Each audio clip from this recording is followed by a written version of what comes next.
Hey everybody, it's Friday tea time.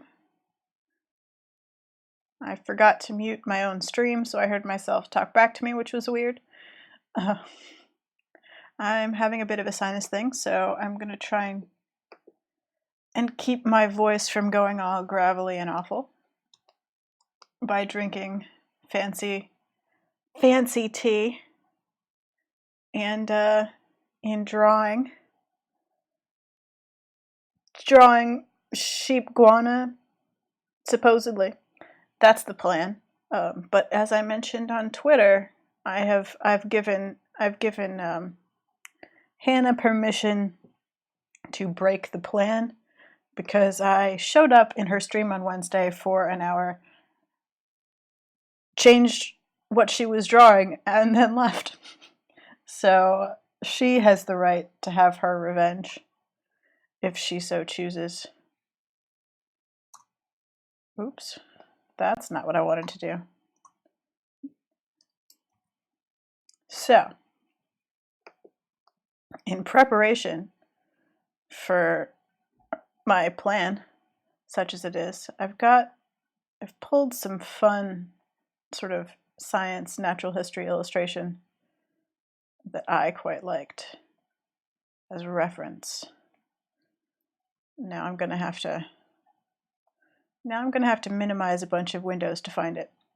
Where did I put it? There it is. Excellent. Just get some of that on screen while Hannah thinks about what she wants to do to break the stream and I get all my windows back. Let's controls and chat. There we go. Hello, Hannah. Hello, Rcraft. Welcome to Friday Tea Time. So, I've got some of my favorite sorts of natural history science illustration up here.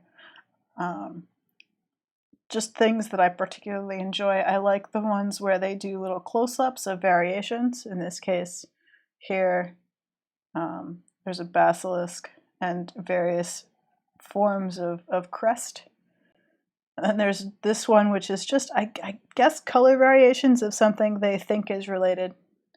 And then I also quite like the habit of doing a color animal with a very black and white sketched in background. Like, here's his environment, but we're only coloring the thing that is absolutely the most important, so as not to confuse the issue. So that's the reference that I've pulled up for, Audubon sheepguana. So that's the reference that I've pulled up for today's adventure. And I'm gonna just sort of nudge it out of the way here, so that we've got some reference up there. I also love things that are labeled with text. So I've got some. Nope, not that font. I have a font that I made for myself.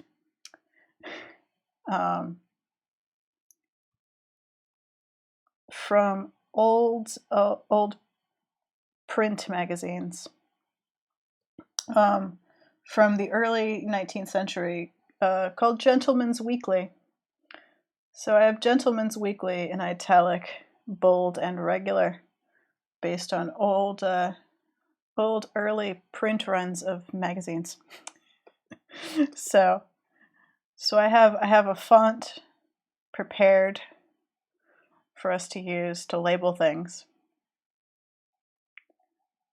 So that should be good fun.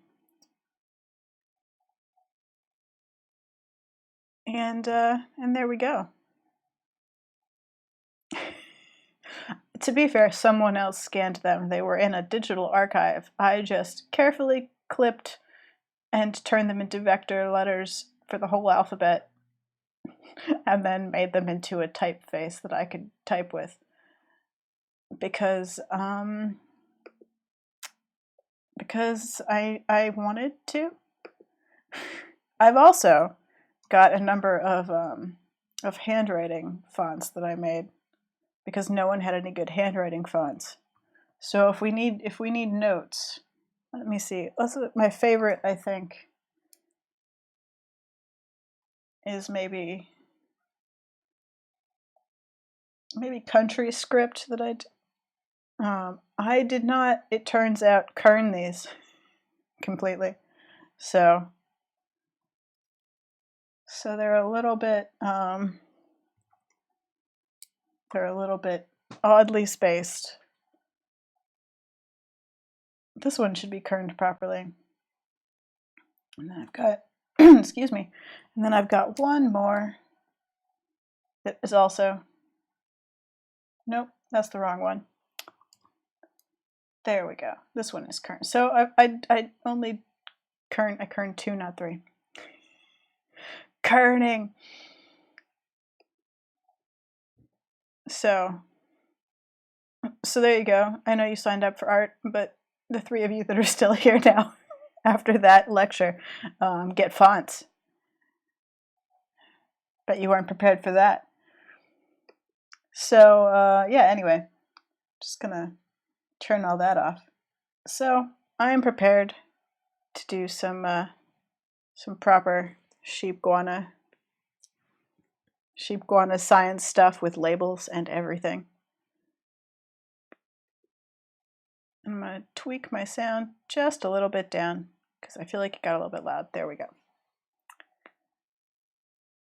So yeah, that's where I think I'm going to start, which means I need some iguana reference. And I thought, just for weirdness and fun, we might start with a, well, we have a number of sheepguana breeds in our imaginary land, and there's one that's aquatic that I thought we might do, but there's also just the sort of basic or original sheepguana,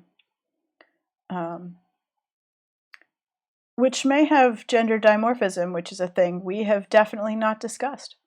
So, you know, there's room for discussion and consideration here while we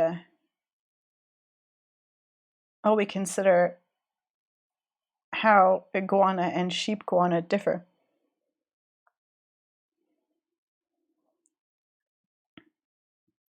Well, yeah, I mean, I have to label them figure 1, figure 2. I'm not even sure they use the period after figure. I think that they might just be FIG with no real concern for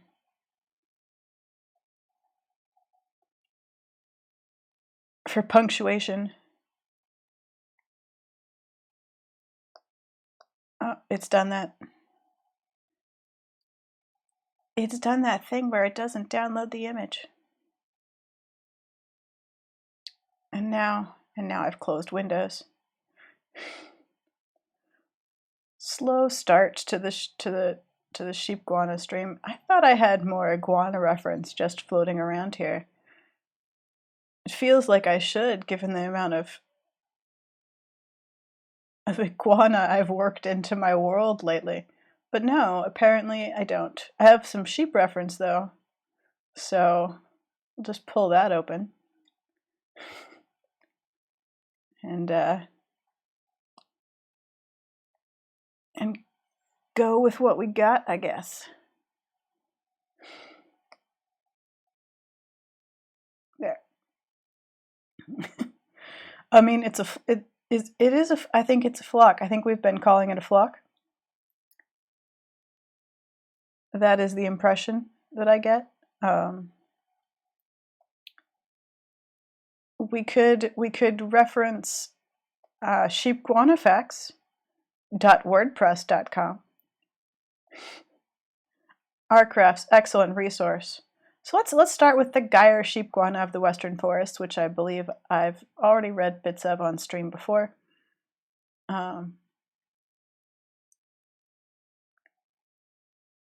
I'm pretty sure that there are matriarchal society. Yes, it's a flock because flocks have guardians. Because we couldn't figure out a shepherd word for sheepguana.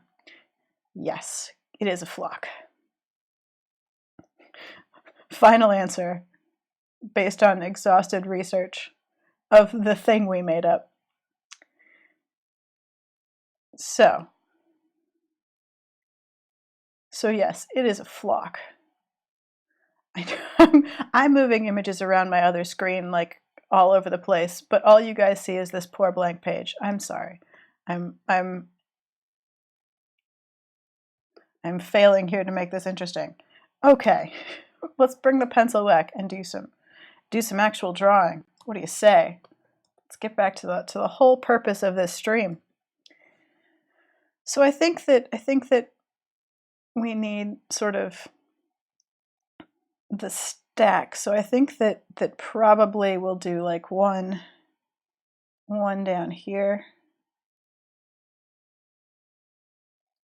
and then another like up here, because we have to deal with the male versus female coloration and spines and such. Do that. It's kind of there and there. And then have some sort of close-up like around here. Some little detail thing. I don't know, maybe we'll do some teeth or something. Or like the underside view of the head maybe. And then I think down here we'll have maybe notes or something. So, ooh, a skeleton. That's a whole skeleton, or maybe just a skull. Maybe just a skull with some teeth, because a whole skeleton will take up a lot of page, and I'm not sure it's as fun and interesting as whole sheepguana. So let's see. Let's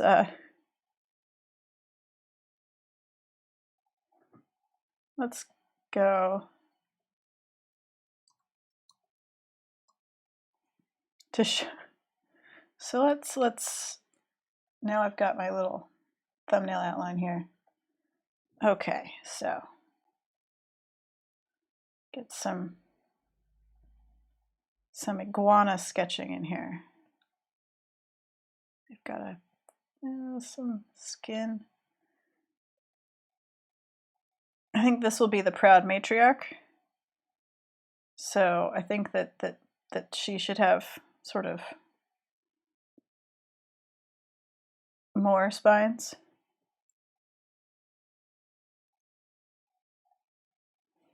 Let's see, two structures that come from being a mammal and half reptile. Oh no, I don't know if I want to go down the rabbit hole of tooth research. That sounds complicated.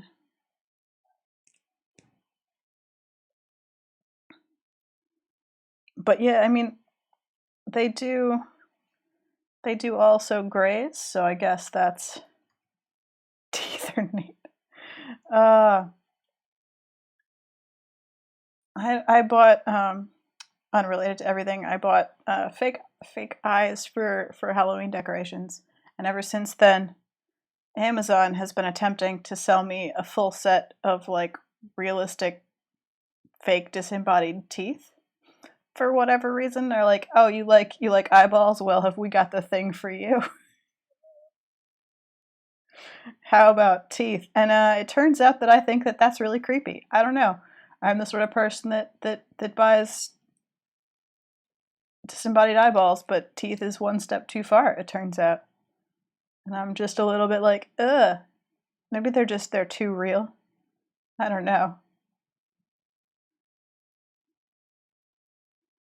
But I couldn't handle it.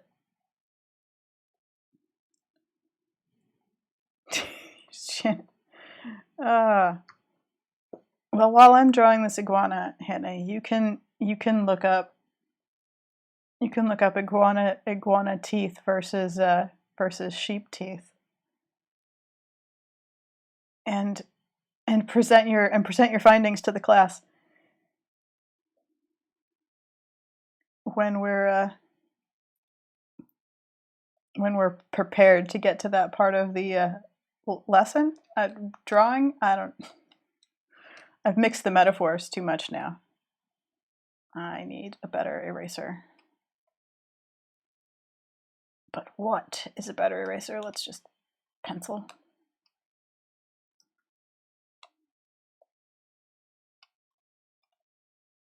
That's better.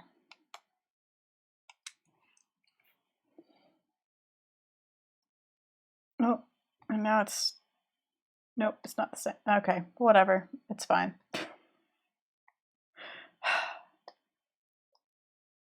I don't understand how to use my own tools.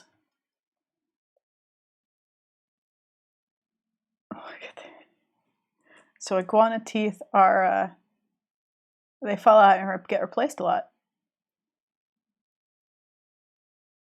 And teeth, the sheep only have teeth on the bottom jaw. This is, I did not know that teeth only had sheep. Yeah, that sheep only had teeth on the bottom jaw. So what you're telling me is that sheepguana have bad teeth that fall out a lot and get replaced a lot, and only on the bottom jaw. Is that where what we've reached?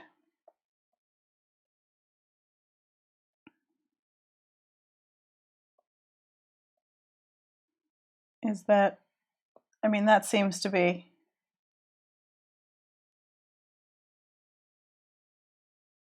iguana teeth. I mean, I don't know. Are they more iguana or sheep in diet? I feel like they're potentially both, depending on, well, also they breathe fire, so they're partly dragon. So we've got a very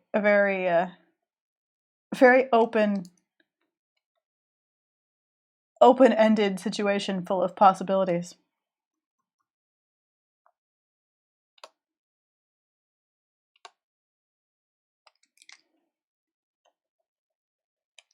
With all kinds of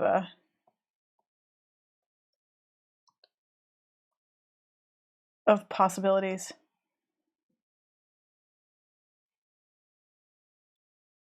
As I iguana draw.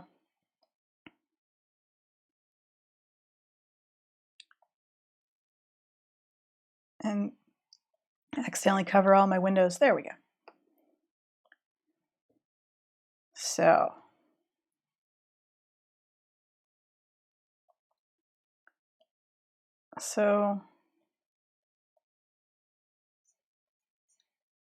iguana have surprisingly sturdy looking little iguana legs. I don't know why that's surprising. It's probably not surprising. It's probably perfectly normal. And then let's see. I think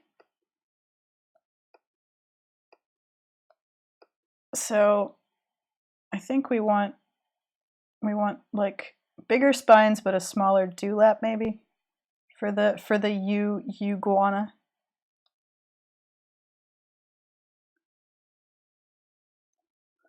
More combat, less dramatics.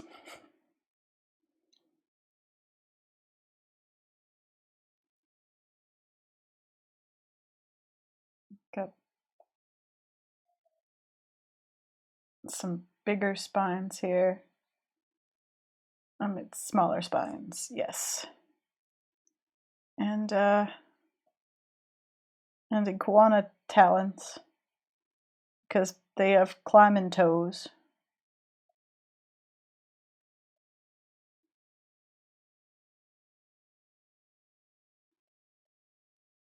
And they have more toes than I anticipated, it turns out. Cool. Well, I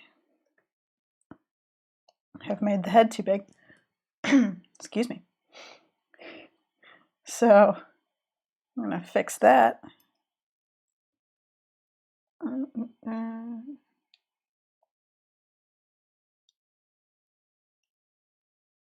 Do up like that. That feels better. Too far from the leg, maybe?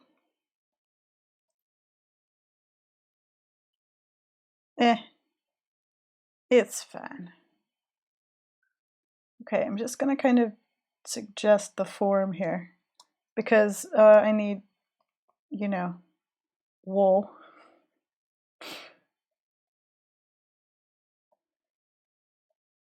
Yes, climbing toes.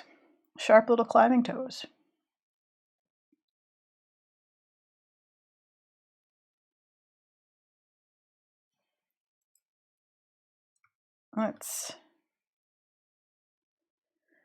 No, I take it back. Let's fold that leg more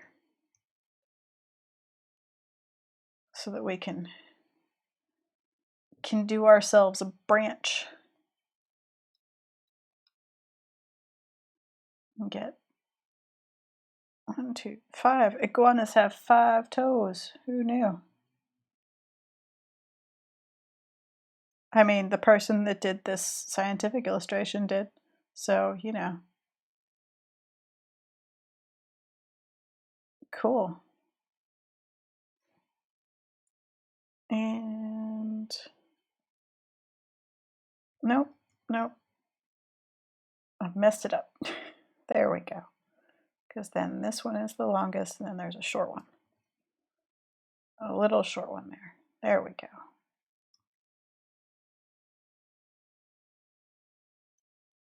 Sketching iguana toes.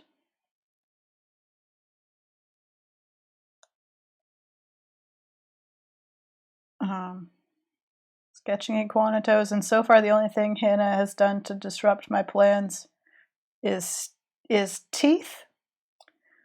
So cool. I did say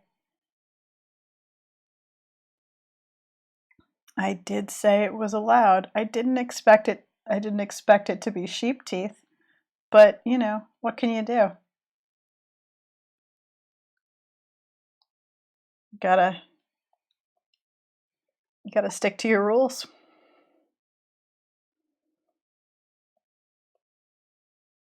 Oh, look at that. I've made him too big. I've made her too big. I think, well, maybe not. Let's carry on that tail to its glorious conclusion. No, I think it'll be fine. I think the tail curve won't be too bad. Just rotating my screen a little bit.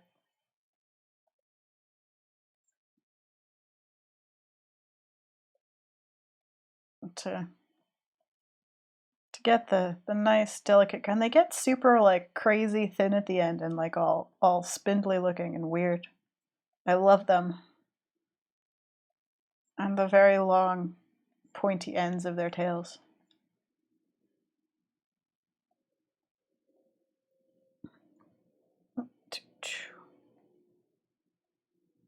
All the pointy spindly end bit. I keep having this moment where as I'm drawing and my hand is like on top of the image, I keep feeling like I should move it so you can see. And then I remember that that's not how this works.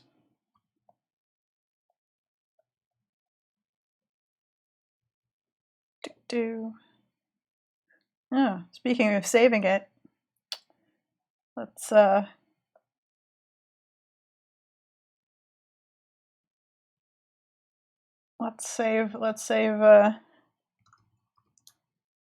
Sheepguana net to save the file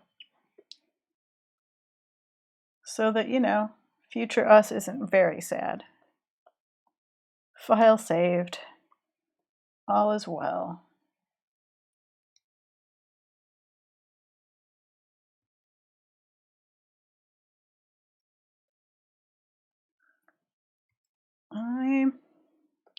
I keep seeing the numbers of people viewing the screen fluctuate wildly, so I'm wondering if something is wrong. I'm getting green on my OBS upload.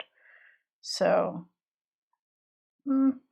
here's hoping everything's fine. Holler if Twitch is kicking you off or being weird.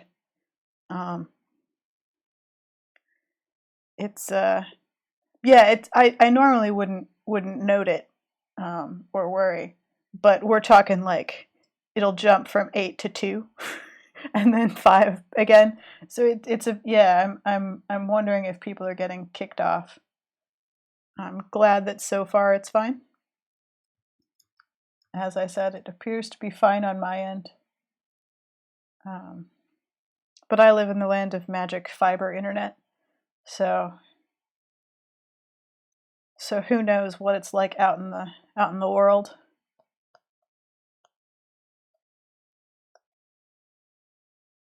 Okay, cool. So it seems like maybe it's just my thing being weird. Cool. Cool, glad it's working. Just wanted to feed my paranoia slightly and check. Thank you for indulging me. It was starting to look very odd.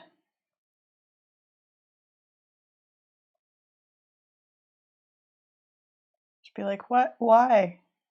Why is the stream being weird? I don't understand. But hopefully it's not. Hopefully it's fine. Oh, look at me. I'm putting too much detail into a sketch.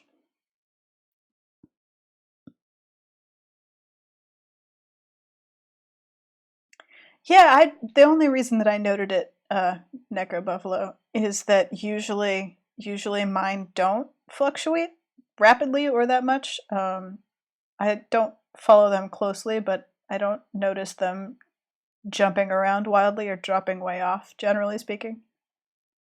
Um, so I just wanted to be sure that I wasn't streaming to a broken Twitch that was being very like, what? No, we've kicked everyone off. Oh, they're back now. Great. I just wanted to make sure it wasn't getting a bunch of stutters and stops and starts for sort of everyone, because I can do things like try and restart the stream, things like that, to try and see if I can trick it into behaving better if it's being very, very broken.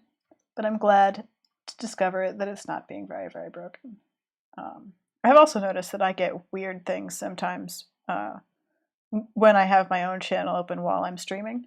Sometimes, sometimes my video will freeze for like, minutes at a time while other people are clearly watching the stream. So mostly I keep everything covered except chat. So I don't like watch and worry about it because it's always a little weird. Because, technology is always a little weird. Okay. Let's see. I'm gonna add some spines. Some spines that iguana don't necessarily have. Just, trying to get that going.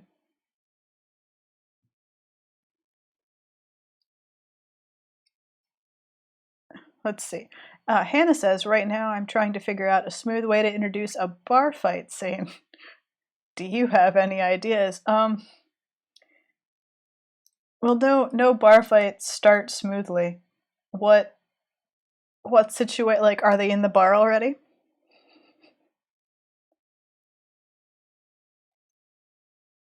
Okay, they're already in the bar. Well, then the fastest way to start a bar fight is to accidentally bump into someone and spill their drink. And that person is already mad. Or traditionally, someone starts a fight with you by doing the same thing. Oh, options are something about football, Notre Dame, farting question mark. Cool. I don't. And demons. I mean, do demons start bar fights? Just bringing them up starts a bar fight. Um, sports fan says football. Yes, Necro Buffalo. The bar fight that Hannah is talking about, I assume, occurs in her comic, which is, while not strictly historically true, set in historically accurate 12th century, Hannah? Is it the 12th century?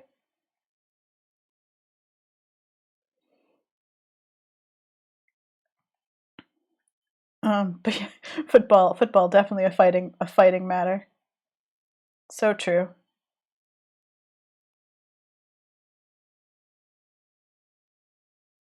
Have wars been fought over football?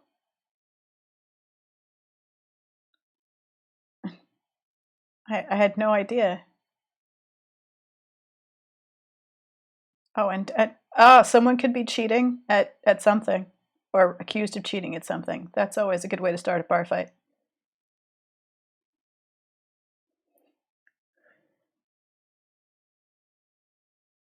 Cheating at football. I've wrapped it all together. The bar fight starts because someone accuses a football team of,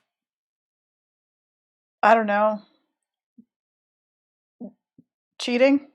How do you cheat at football? Anybody? I don't. I'm not really a sports ball person. Um, I don't really know how one cheats at football.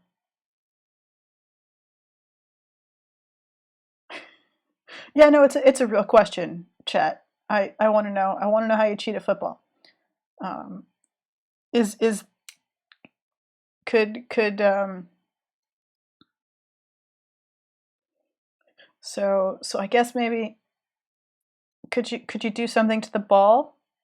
Oh, if you put something inside the ball so it like wobbled around and ruined the straightness with which the ball rolled, maybe? I'm invested now in functionally cheating at football. Like how could we functionally cheat at football? There must be a way.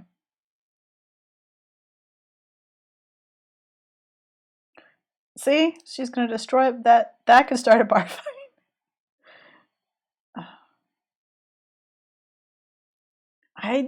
Yeah. I think we're all unified, Hannah, in suggesting that football is definitely what starts the fight. How that happens, we're not sure. Oh well, yeah. I mean, you can cheat at football by hurting someone. That's always a possibility. It's just a little obvious and violent.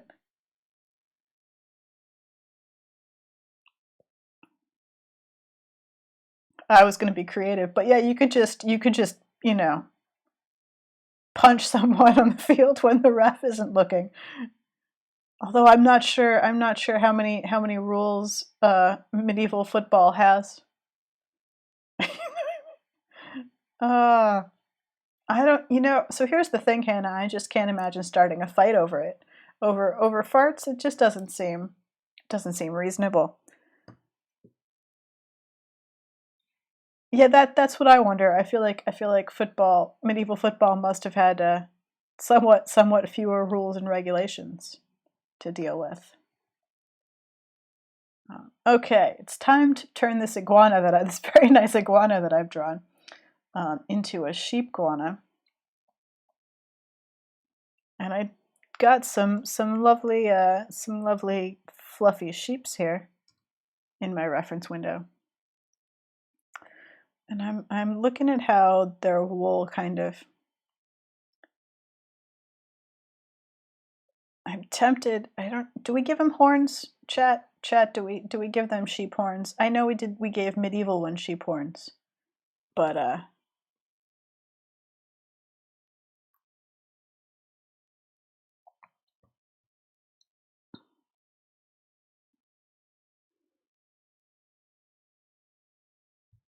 yeah. No, I'm sorry. I thought we were talking about soccer. We're talking about soccer, aren't we? Football is soccer to everyone but the United States because we felt the need to invent our own version of football, which is actually rugby but with more padding and weirder rules. So So from now on, to clarify, stream, when I say football, I mean soccer. And also, everyone who's not in the US, I mean football, your football, the football that you're talking about when you say football. Don't worry. And yes, Arcraft, I can get behind the farting upon your football team as a way to start a fight. Is solid. And I've gotten involved now in this soccer football bar fight, and I need to get back to drawing sheep wool. Let's see. I feel like the wool kind of comes in around here. And it's like longer hairs.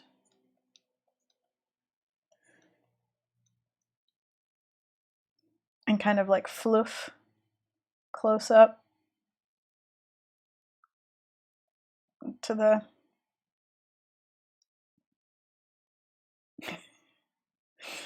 oh no. Oh chat.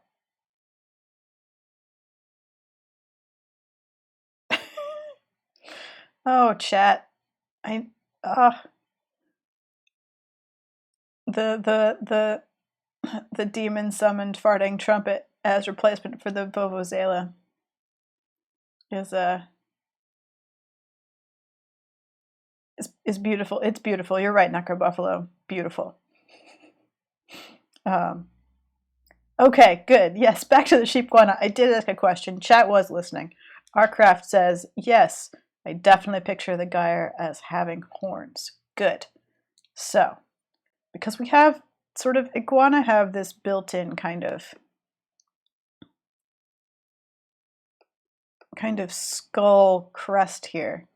And I feel like it's just sort of horns can come from here, you know? Sort of naturally.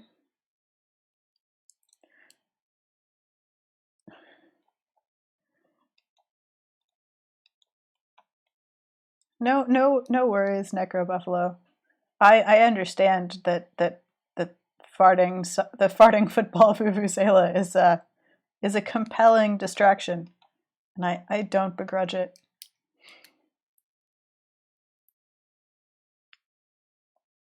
But yeah, that's true. They start from wild forest iguana.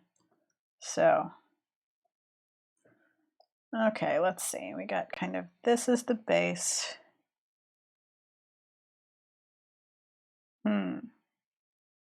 Thicker horns. Okay, yeah, thicker horns because I'll be honest, I sort of picture the cause sheepguana as having like really grand like ibex horns. You know, the kind that are like oh, I surely I have a sketch of those. Surely I have a sketch of those just wandering around my computer. I've got that's a lot of chickens and pitcher plants. Ah, there we go. I do. There we go. I picture them as having those crazy big ibex horns. I think those are ibex. I'm pretty sure they're ibex. Correct me if I'm wrong. But yeah, so because they're just epic looking. But I feel like they would be a problem for woods dwelling. You know, they're more of a plains horn, whereas you don't want to. I feel like for a forest sort of tree dwelling creature, you want horns that are more compact. Don't get caught on things as easily. So I think that this is the Sheepguana. So I think that we'll do the sheep sort of horns, where the U has the sort of more upright horns, and then the ram has the big curves.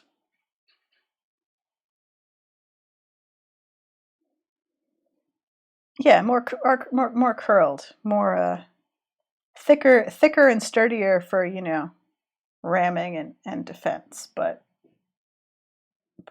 more curled, more close to the body, so that they don't get in the way. Something like that.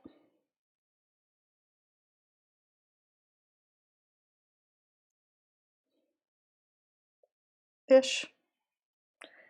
So we've got,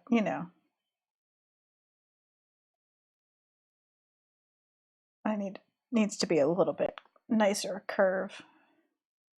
That was not the button that I wanted. There we go. A little bit more of a circular curve. There we go. That's a little bit better. Yes, good. Hannah, I do not understand. What about the Miguana? I do not understand the reference slash question slash joke. I'm sorry. I apologize. Oh, Sheepguana. Oh, I get it. I get it. Thank you. Thank you for explaining.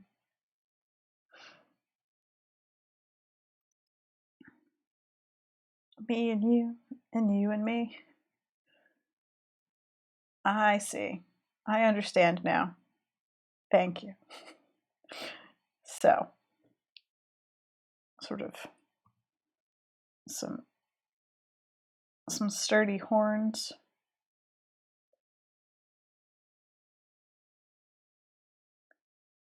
Pointing a bit more forward at the base or the tip? I'm confused. So like more like that? You want more curve? Or you want less angle?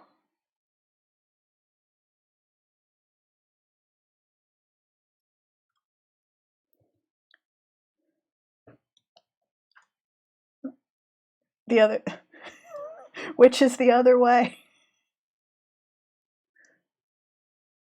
More curve or less angle? I don't understand.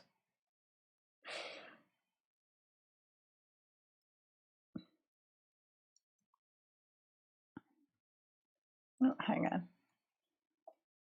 I've left some horn on this layer. Mistakes. Clean that up.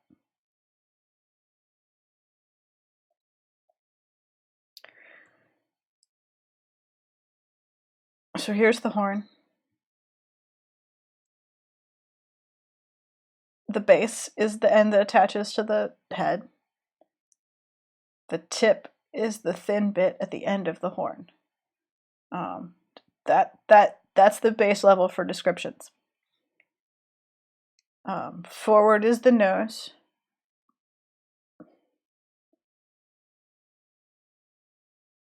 So rotate it counterclockwise, so like that.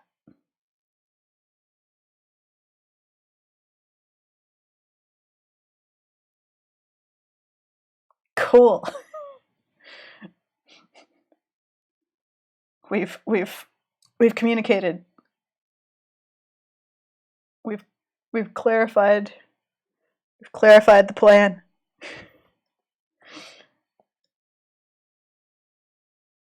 See, when I do that though, I feel like it kind of like conflicts with the spines. But at the same time, the farther back it is, the less useful it is as a horn. So I sort of see the point. I may have to move some spines forward. Just be a little bit more spiny. And that's also fine.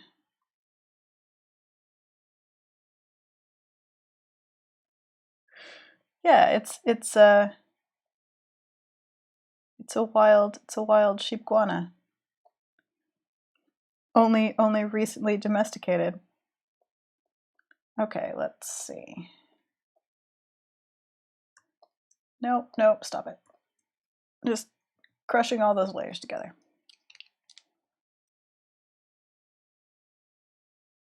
Yeah, swept. You're right. Swept back is a less functional horn, and we are attempting to be scientifically accurate in this illustration of the of the imaginary creature that we've invented. So let's So yeah, I think you're right. I think we better go with the more functional horn shape. And then I think probably more iguana at the base of the horn, with the wool sort of coming here into the equation.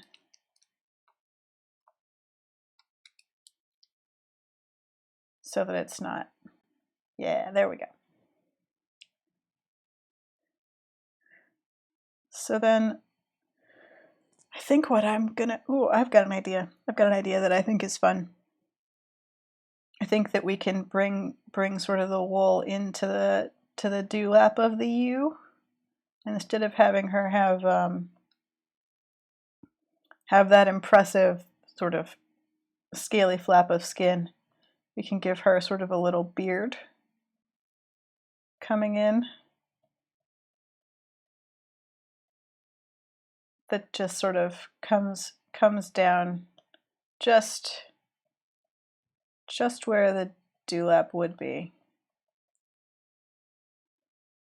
just along the front, to create a bit of exciting drama there, and to protect the throat, you know, during battle.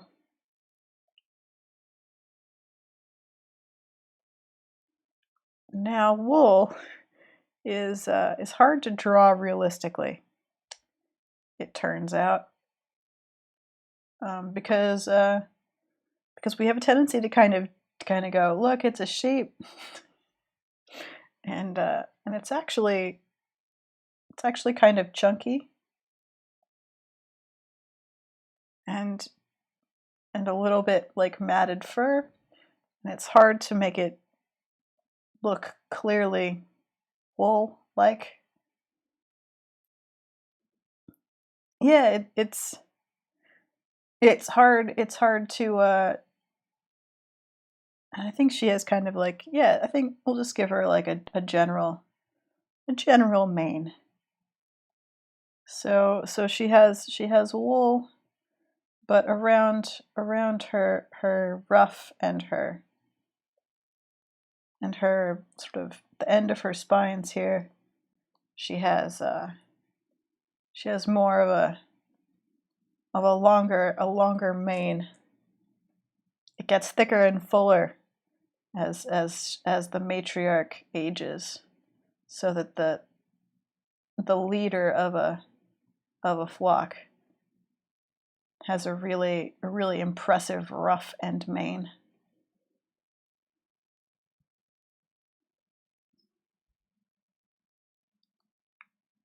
So that, you can tell she's the one in charge. But yeah, wool is less clearly fluffy when you attempt to just draw it as is. But that's okay. We'll make it work.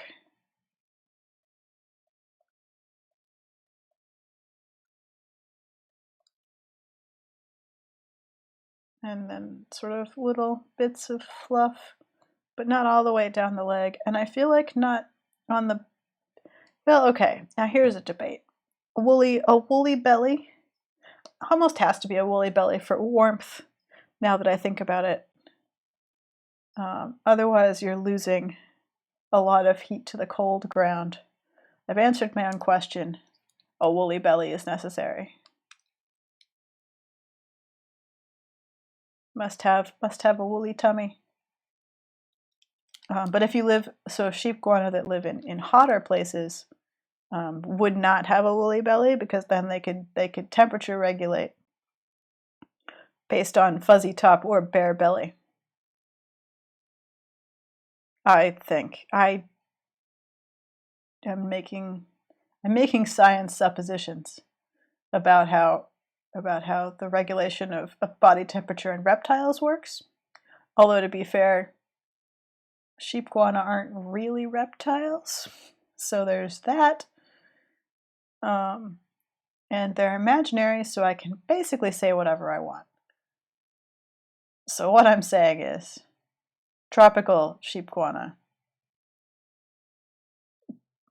don't have woolly bellies. There's not a lot of sun in the wood where the Geyer iguana comes from, the Geyer sheepguana. So it has a fuzzy tummy. And actually, now that I'm doing this, we need to be a little bit more fluff here. A little bit less iguana shaped, because we have to have some wool to shear off after all.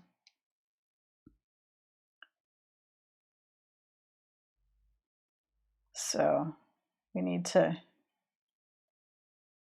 give some fluff bulk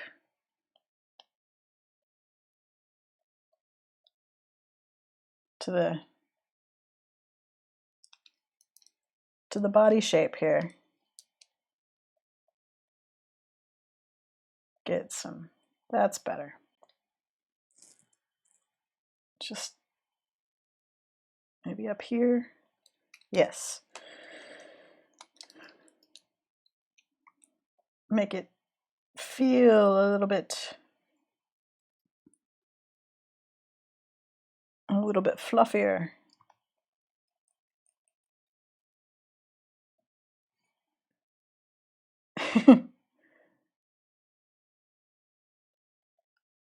Is there, I think there definitely should be some sort of cold northern extra fluffy, extra bulky sheepguana. That's definitely a thing that should exist. If we haven't come up with it yet, I think that there should definitely be an extra fluffy one. But I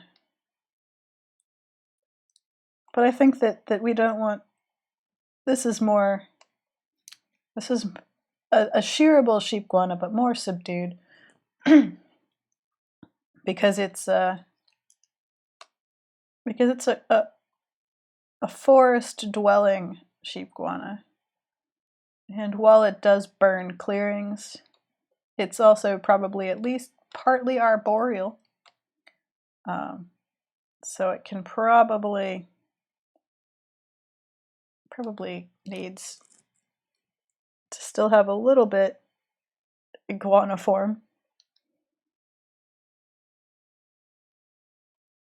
but not too bad. And then I think it kind of ends in a bit more of a longer haired sort of main element towards the end, towards the rear.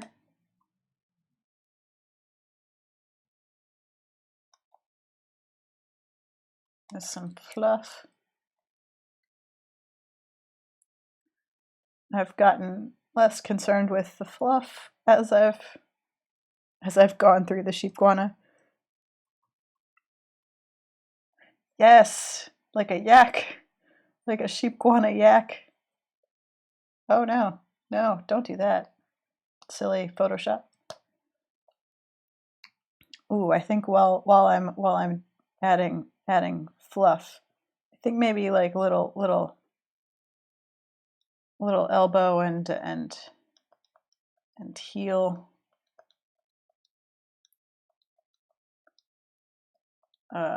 What are they called on horses? Fetlocks?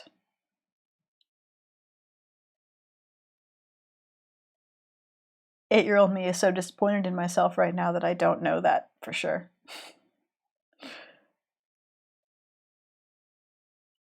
How could you have forgotten? Says small horse-obsessed 8-year-old Sarah.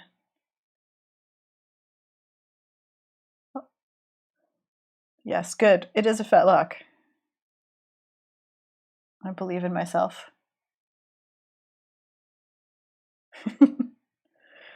Ah, yep, yep. I was a horse kid for sure.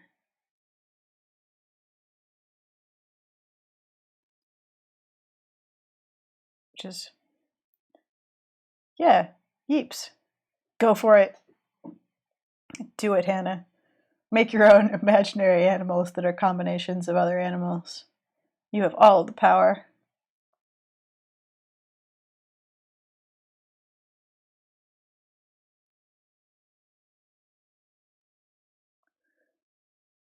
Get some.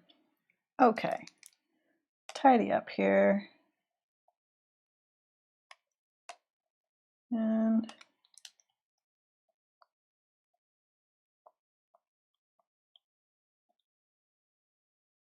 get some texture going on there. Okay.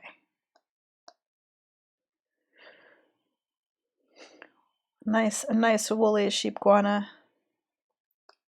Let's get back to some tail spines.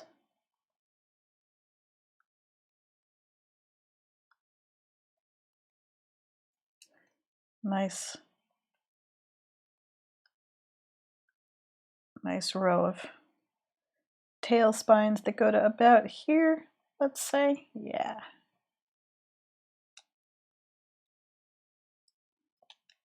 That I'm drawing in apparently just random sizes and shapes. That seems fine.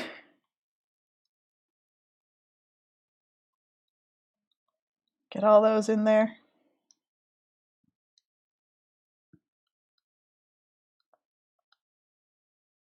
And let's see. Probably some sort of stripy pattern. But not I think a really dark one. Maybe more of a mottled one because trees. And if you live plains dwelling sheepguana maybe have stronger stripes.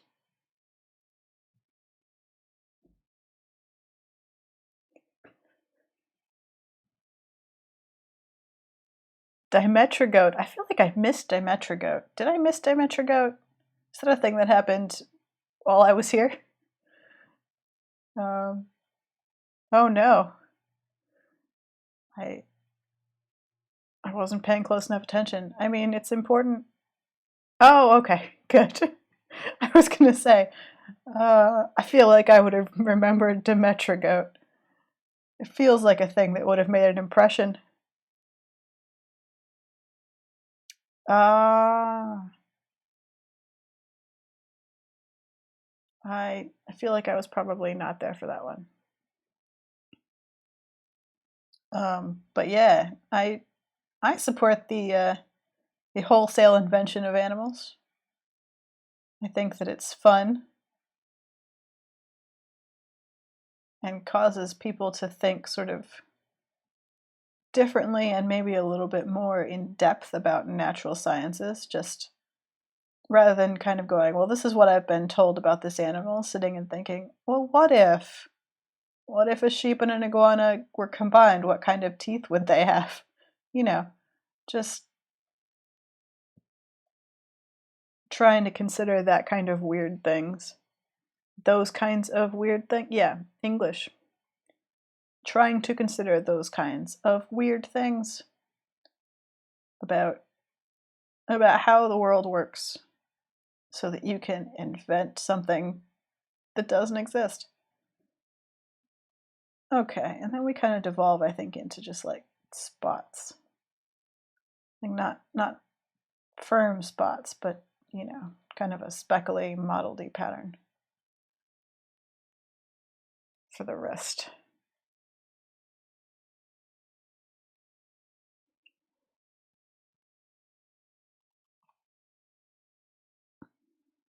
and get some patterns in there. And then it just, I think the end is darker. So I'm going to do what every artist does when we want to tell you that. I'm just going to scribble on it.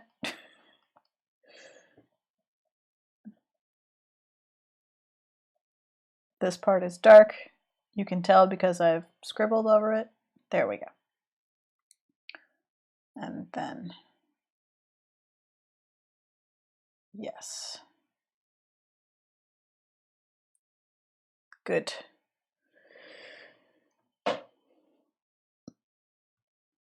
Yeah, we've got we've got the sloth based undomesticated tree dwelling sheepguana. Yes, the arboreal sheepguana. That the world should know about its moss.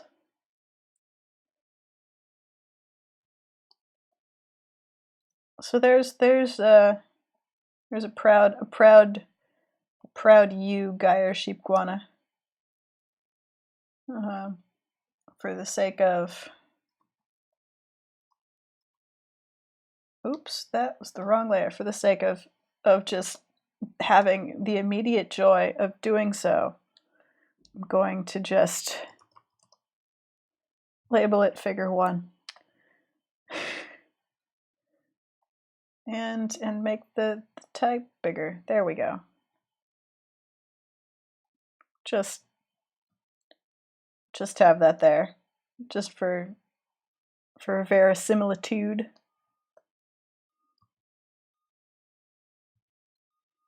Oh, no, don't rasterize the type layer. I just want to do a little bit of erasing on a different layer.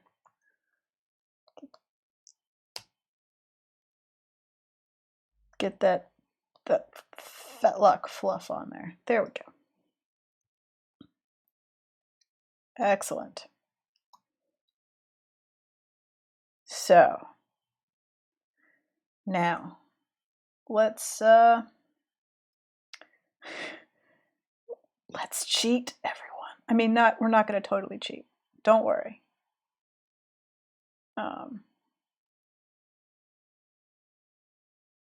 Whoa, no, edit. We're just gonna vaguely cheat.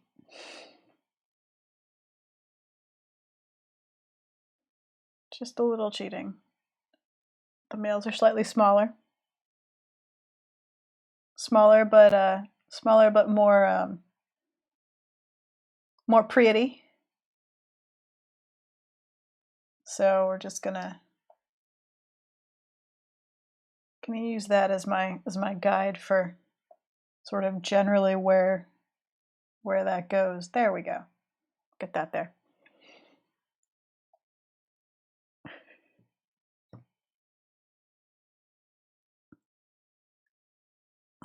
Oh no. I'm sorry, Aircraft, that you have been training for the last 4 weeks. That sounds too much like school and studying.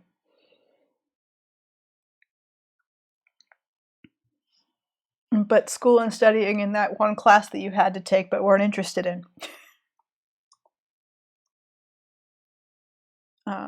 So the thing that we're going to let's use this as a basis, because I want to do some sort of general changes. I want to have him up a little bit on his toes,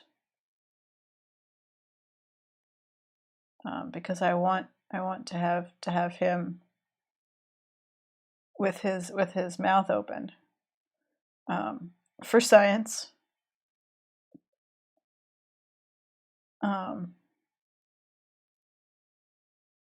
So that we can show those teeth.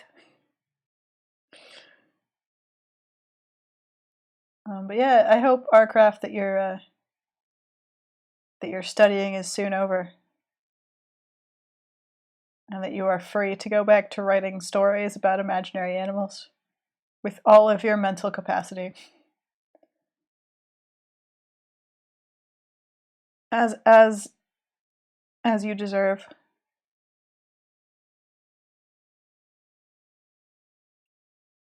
Ah, yay! Freedom from training.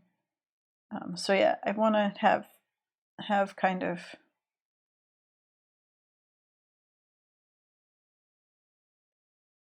the this the head tilt, because I want to show off the fact that he, unlike she, has a crazy dewlap for decoration. Um, and is all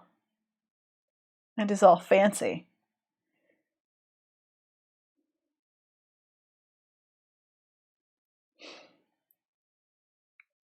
There is, of course, no rush to our craft. Only if you are enjoying it and having fun still. Um, I don't mean to demand that you write stuff just to amuse me.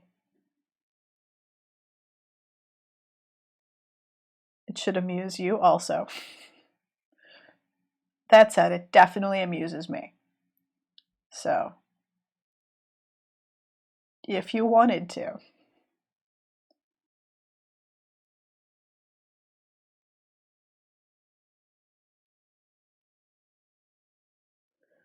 Oh, let's see. I feel like his nose is too long.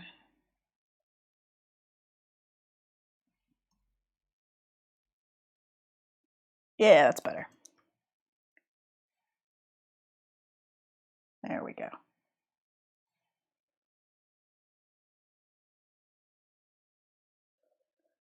Oh, yeah. A companion.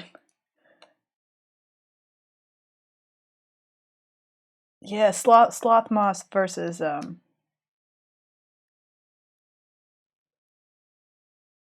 it's sheepguana. Not a lot that rhymes with guana, it turns out. Sheepguana fauna.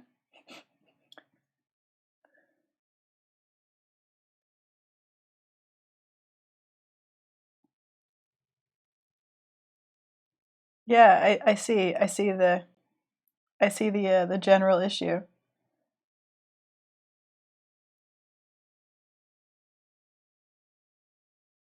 Sheepguana. But see, fauna is a non-specific term for all animal life. So it's not really a good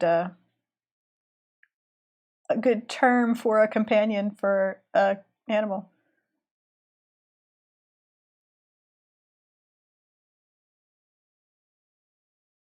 All right, let's see. And then his horns, because they start here, and I think that they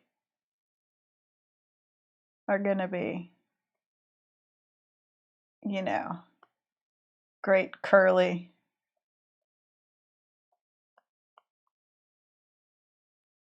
ram's horns here. Because see, while the matriarch iguana is taking care of the flock, the the big strong ram guana are are fighting it out over who gets to be the biggest, baddest, prettiest.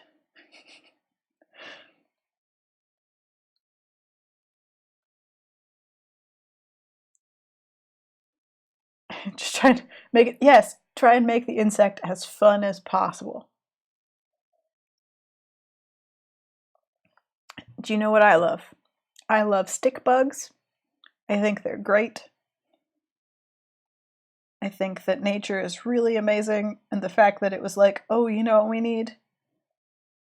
A spindly insect that looks like a twig. That will be perfect. Is just the best thing.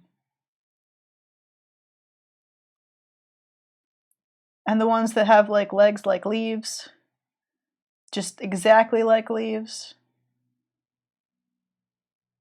I love them, and they're great. Thank you for coming to my talk in support of stick bugs. Stick insects.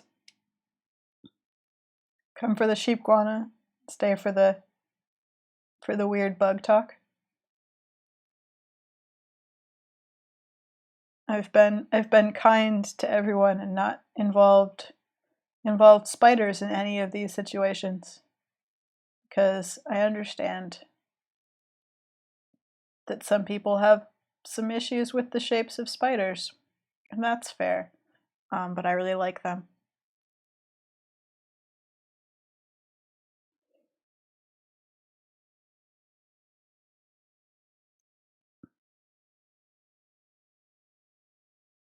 Stick bugs, not stink bugs.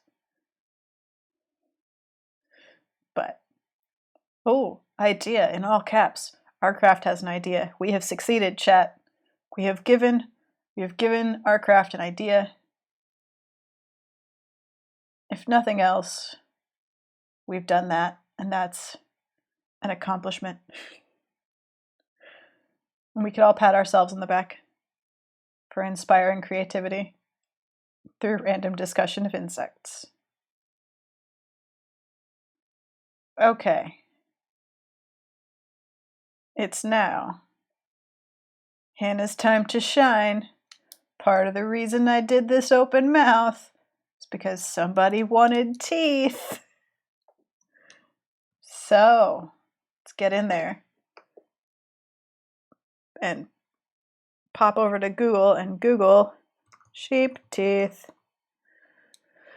Whoa, sheep teeth are like people teeth.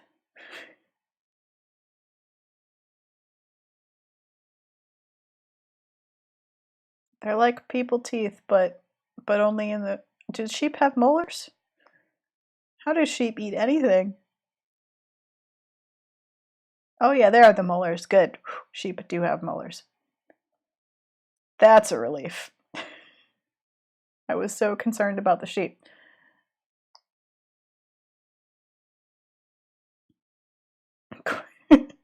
Quail teeth. Oh wait, was I... Oh, you did. No, I could put a quail in there. You're the one who wanted teeth. Do you want a quail? I can put a quail in anything. I'm prepared to put a quail in anything. Where I'm going to look up iguana teeth now, because I'll be honest, I wasn't really aware that iguana had teeth per se. Oh, look, they've got little stabby teeth. Look at those little stabby teeth.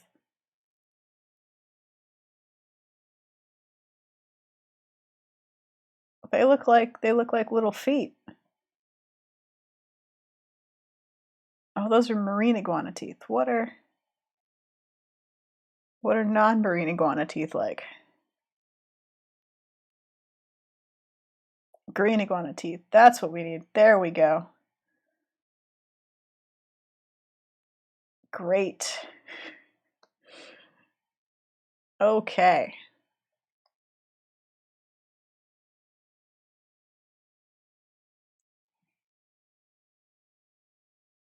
Sorry. Yes. It's hard to oh, I put that in the image. So there's sheep teeth. Okay. And here's iguana teeth.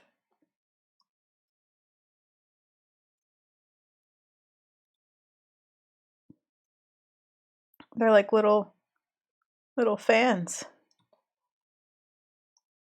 So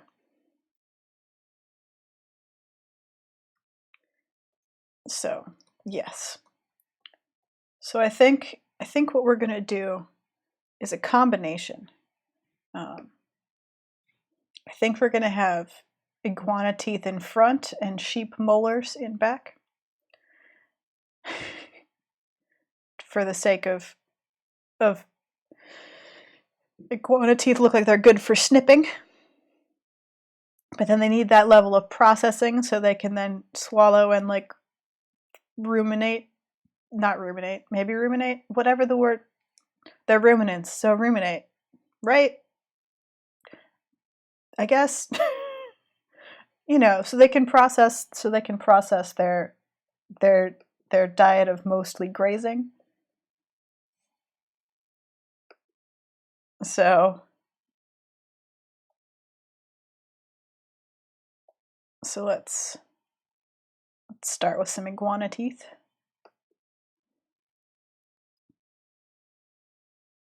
And yes, I should probably, when I do searches, probably do them on my streaming screen. But at the same time, I usually have a bunch of things open, and it's sometimes stuff that I shouldn't stream live on the internet. I have this persistent fear that I'm going to accidentally try to open a file, and it's going to auto open a client folder, and NDA work is going to be live on the internet. So I'm overcautious about what I show on my screen. When was the last? When we started. So I'm just gonna hit Command S and just fix that. Yes, Otenchi 3, no saving, hardcore art. All in one layer, no saving. So then back here, he's got the start of his molars. So there we go. There's the sheepguana teeth of the ram bellowing his,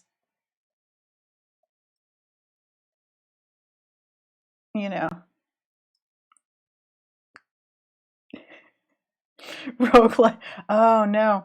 Okay, that brings me that brings up a thing. I kind of hate checkpoint systems. I don't mind hard gameplay. I don't mind like hard combat and careful timing. I don't want to redo the same like 20 minutes of gameplay over and over again because I can't beat the boss at the end of the level. I just don't. I don't find it enjoyable. I don't like repetition. So I hate it.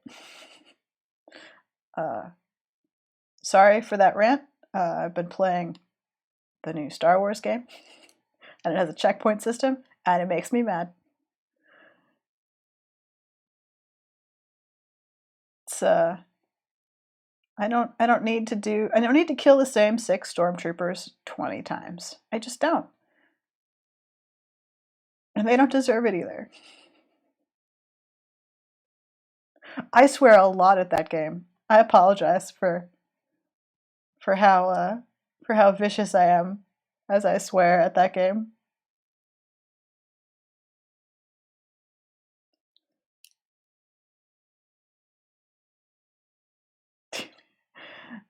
You don't see, that's it. It's a checkpoint system, Hannah. You don't save. You don't get to save. You can never go back to an old save. Well, maybe you can go back to an old save. I've never tried to like load a game before, but you just reload the last checkpoint you saved at, like bonfires in Dark Souls. Another game that I do not enjoy.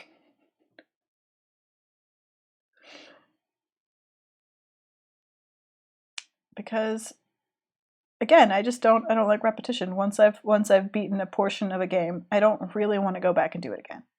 So if I got through that section and killed those enemies and did that puzzle or whatever, I don't want to have to repeat myself. I want to move on. I want to see what happens next.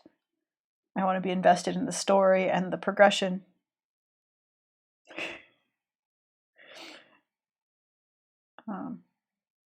Yeah, I swear less than I used to since starting this stream, I think, honestly. Although I've been swearing a lot at this video game, but I swear less casually now. Because every week I spend 3 hours not swearing at you at all. And it's made it less of a habit, which is interesting.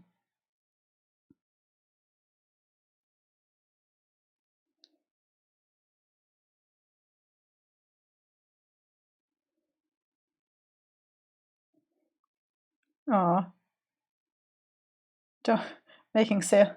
Otenchi's over here making sailors blush and Marines giggle. Good lord.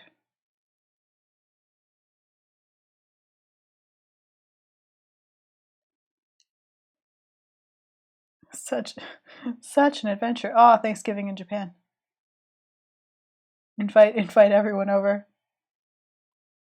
Teach them new swear words to be thankful for.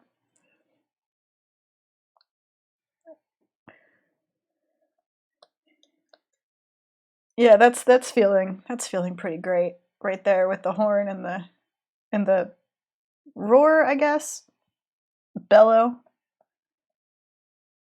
I feel like it's all about looks. I feel like sheepguana rams don't actually enter into any inter sheepguana combat.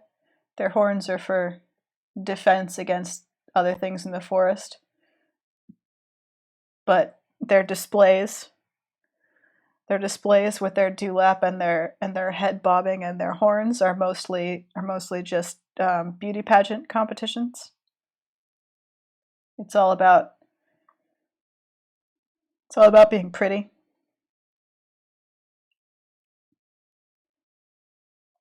You want to be the prettiest sheepguana.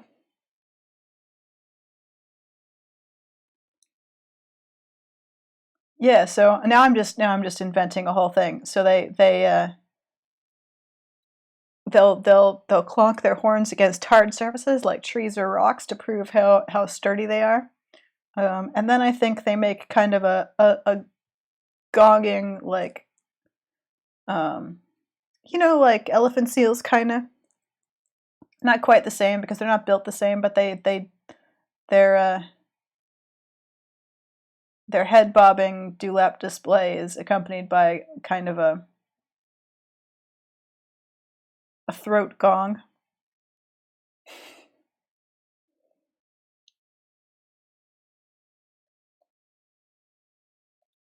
To assure the iguana of their health and virility.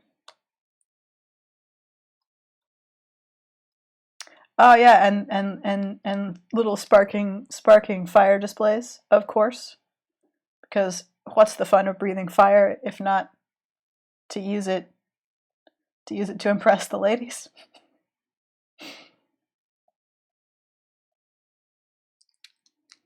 After all,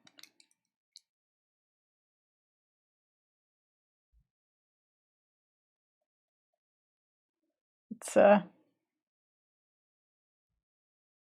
yes. In fact, mating season I think is probably the only time in which you risk an uncontrolled sheepguana burn, especially the young males who are overzealous and trying to impress for the first time, but not great at aim.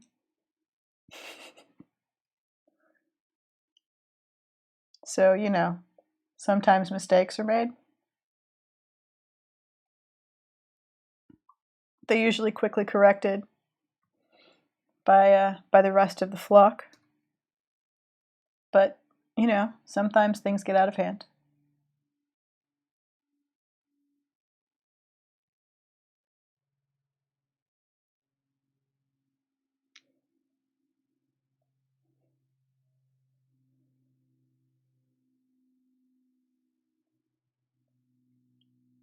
It's some not so affectionate nudging and swatting. Needless to say, if you cause an uncontrolled fire, you don't really attract a mate. It's not irresponsible use of fire is not considered attractive in a sheepguana male.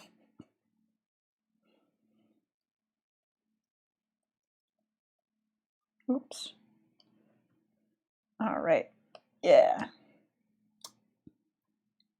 Let's see. Do some little and some decoration. Most of the decoration on the dewlap will be a color fade, I think. One of those nice, like, teal to yellow color fades that iguana can get. I think probably he's also like woollier, deeper chest because he has to be able to roar. So broader shoulders, deeper chest. But the rest of him is probably pretty similar.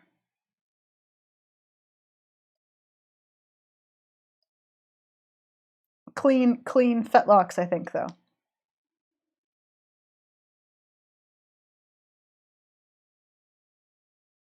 So that, you know, to draw attention to his very, very impressive display of horns and dewlap.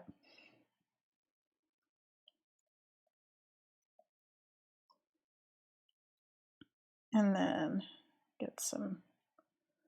Am I just tracing the same feet? Yes, I am. That's definitely how this is going to go.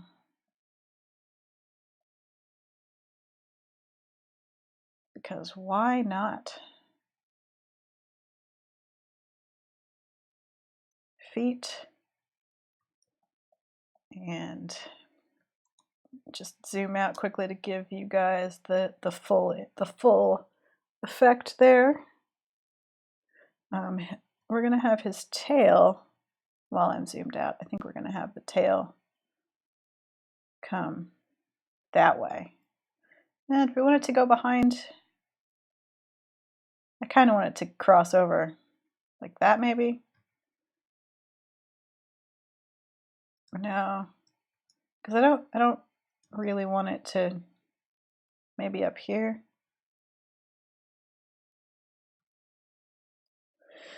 Well, anyway, down here for sure. I don't want it to interfere with the other silhouette.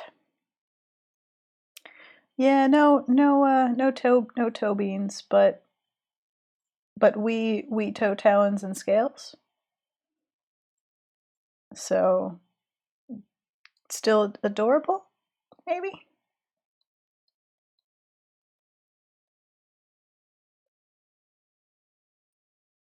And we'll get, let's see.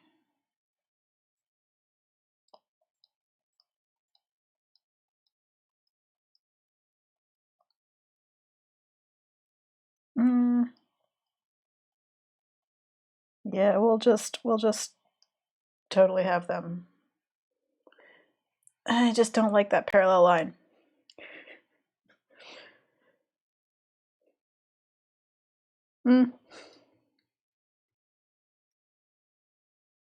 Cross over here, maybe.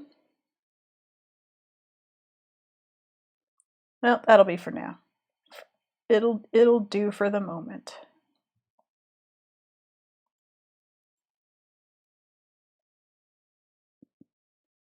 No point in getting ultra hung up just now on a very specific layout issue.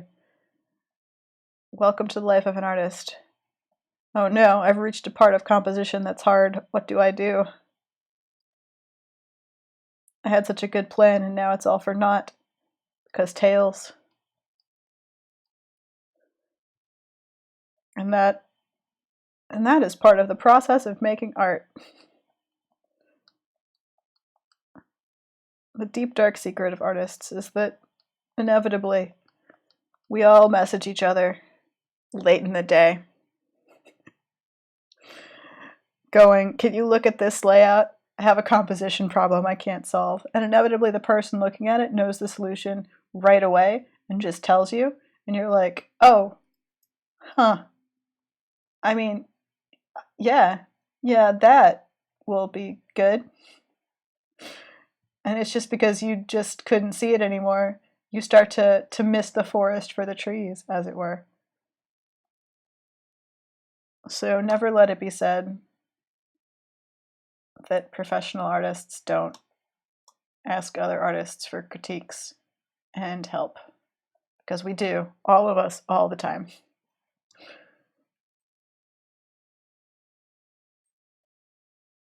because that's just a part of it. You lose objectivity on something that you've been staring at and working on for a particularly long time. It's like saying a word over and over again until the word sounds wrong. If you focus on something for long enough, it won't look right to you anymore. And you won't be able to see how to fix it.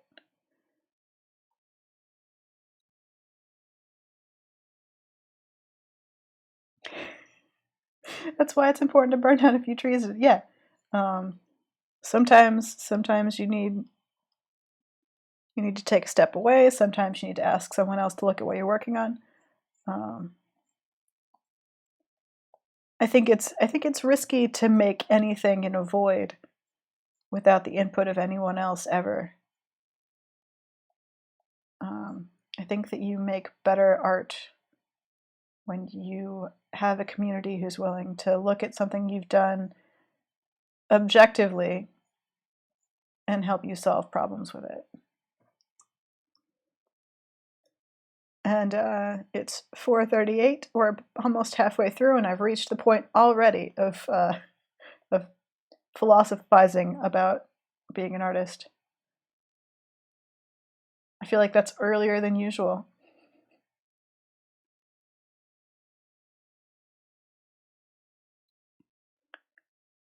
A little bit early for me to start giving art life tips.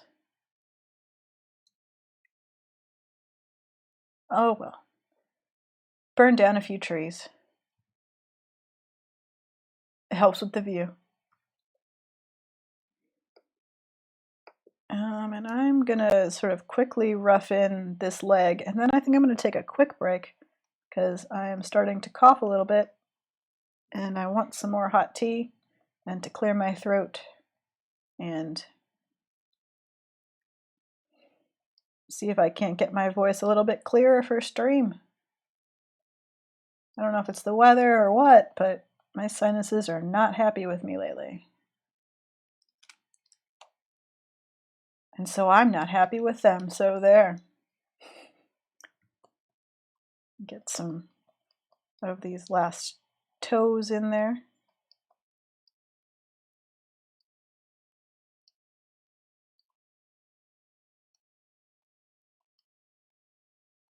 The last of the feet.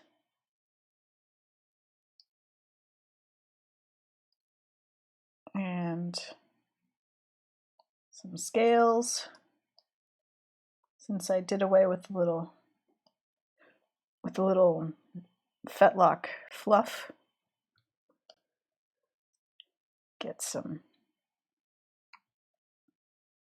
Oops. I accidentally switched my colors. There we go. So let's see. I guess he has like a little bit of that mane hair kind of going on. But not as much as the U.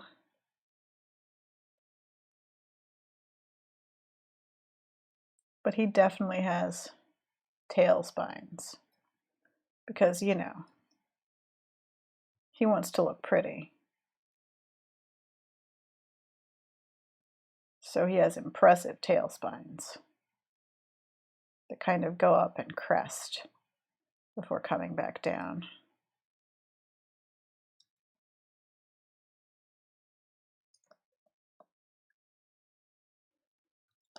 Need to go a little bit longer. A little bit of a gentler slope. Yeah, there we go.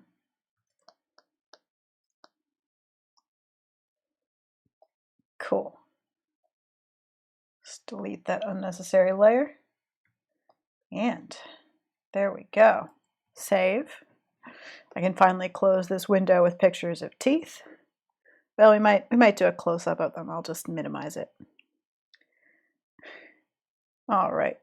Where's my controls? There we go. All right, I'm gonna I'm going to arrange these so that you can see them past my break time sign, I think. Nope, nope, break time sign takes up everything. Just move that up some. There we go. So you can enjoy the edge of the sheepguana there. And I'm going to take a quick break, try and drink some water, clear my throat, make some more tea, and I'll be back in about 5 minutes. I will see you then.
All right, and back.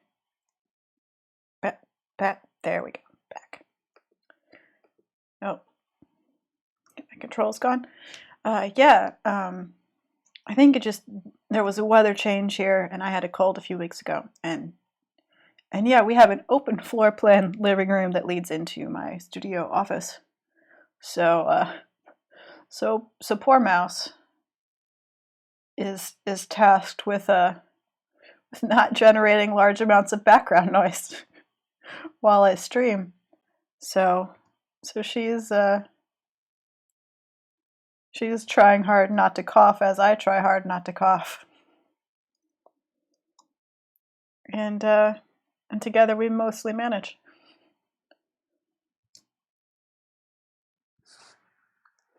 So we're back from break. I'm making this dude a little fluffier. Just wanted a nicer curve there. That feels better. And Otenchi 3, I'm sorry that you guys also have sinus coughiness going on at your house. It's not fun. I don't like it. Yesterday my whole face hurt, and I was very, very unhappy with that turn of events. Today my face does not hurt, and that is good. Today my face is fine.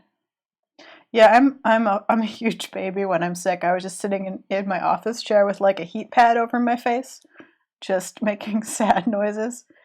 I'm pathetic when sick. I don't get sick very often, so when I do, I'm very sad about it.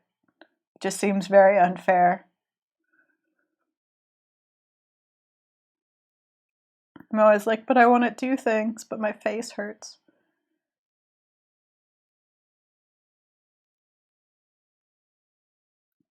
It's yeah, I think I'm going to tell you the honest truth. I think I don't get sick often because I work in my house and have no coworkers.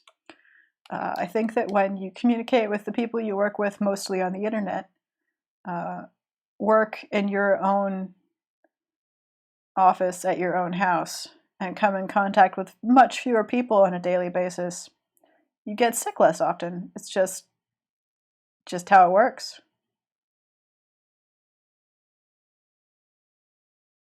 Oh yeah, kids going to school. Oh, that's just if you have children in the school system. I'm sorry, but that's just you're just going to get the plague. It's inevitable. I have no friends with kids who manage to avoid getting sick when their kids get sick.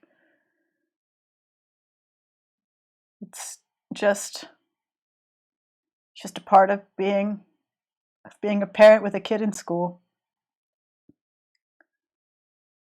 And having coworkers, especially those coworkers that come to work sick because they think they're being some sort of hero and like powering through it.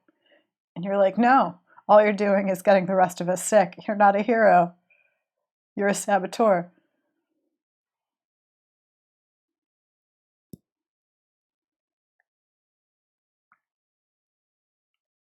Oh no, Otenchi 3, your child is actually just a plague carrier.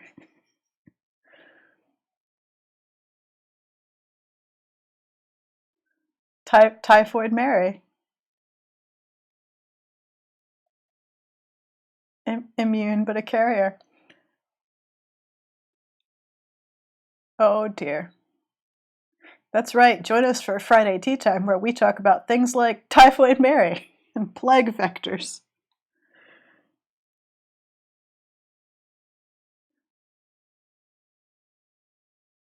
It's come for the sheepguana, stay for the discussion of communicable disease.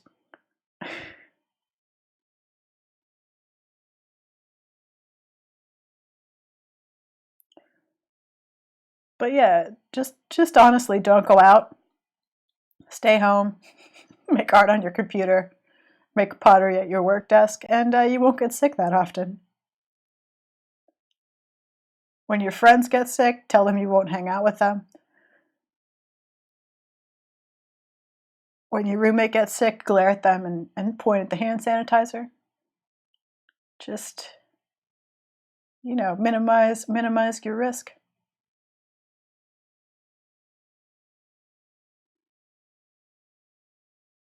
Oh yeah, it's a little bit more common on the West Coast. I think I know a number of people who have like a day a week they work from home.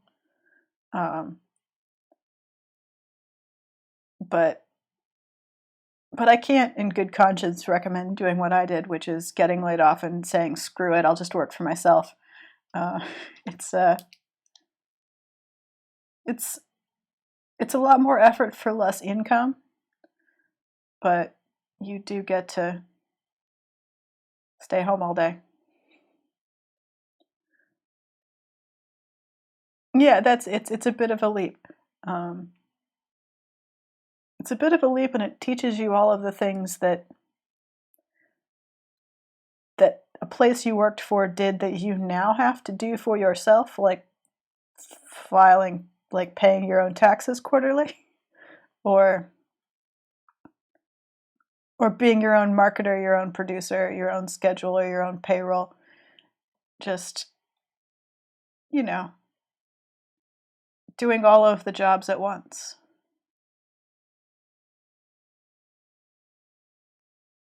Best thing I ever chose to do for myself was to hire an accountant.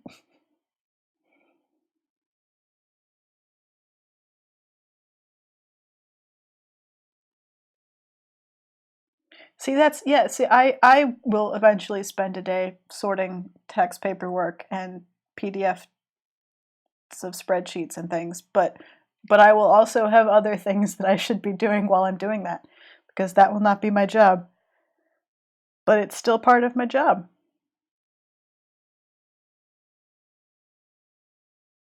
And that's a thing. But I really, really, really like being self-employed. So it's hard to imagine going back to going to an office every day.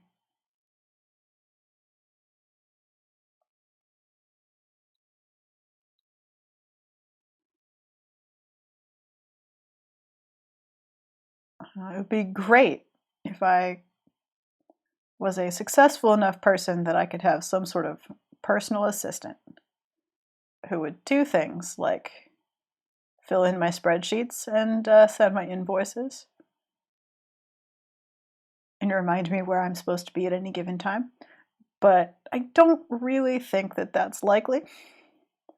It's not, the high octane world of independent animation is not where the big bucks are coming from.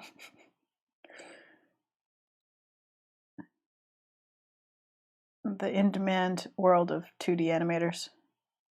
Although we got more 2D animation happening lately, which is really nice.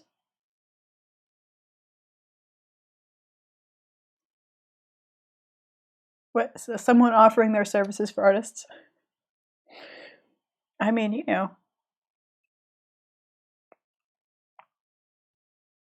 could be my personal assistant for the exposure. Oh, sorry, that was an unfair joke.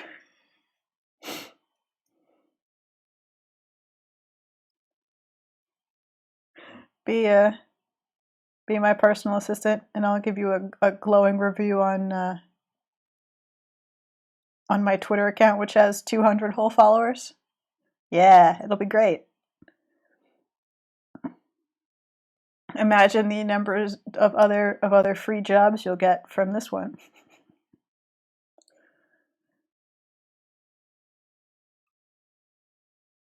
I feel like I've done these stripes sort of significantly differently from the way I did them previously. Oh well, it's fine. Dimorphism.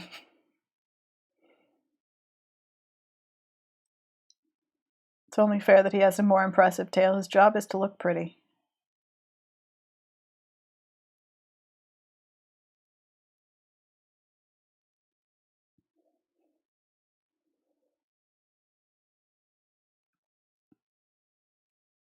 I apologize, by the way, if what you guys are getting on audio today is a lot of me swallowing tea loudly.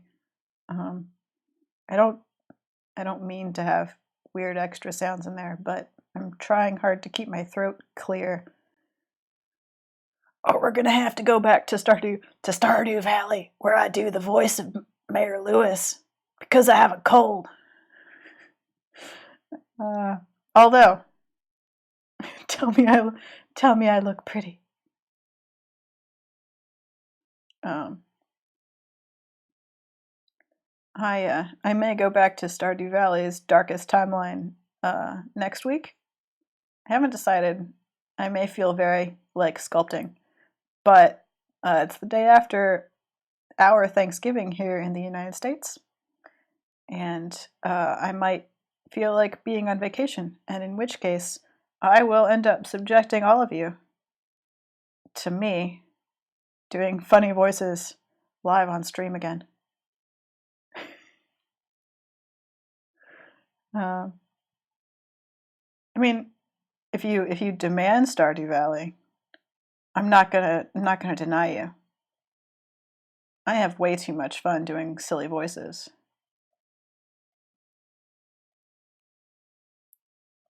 Secretly, I really like doing silly voices, even if I'm not great at it.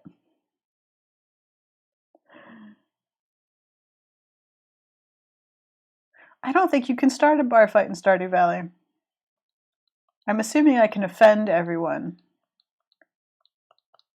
pretty hardcore in Stardew Valley, although I've never tried.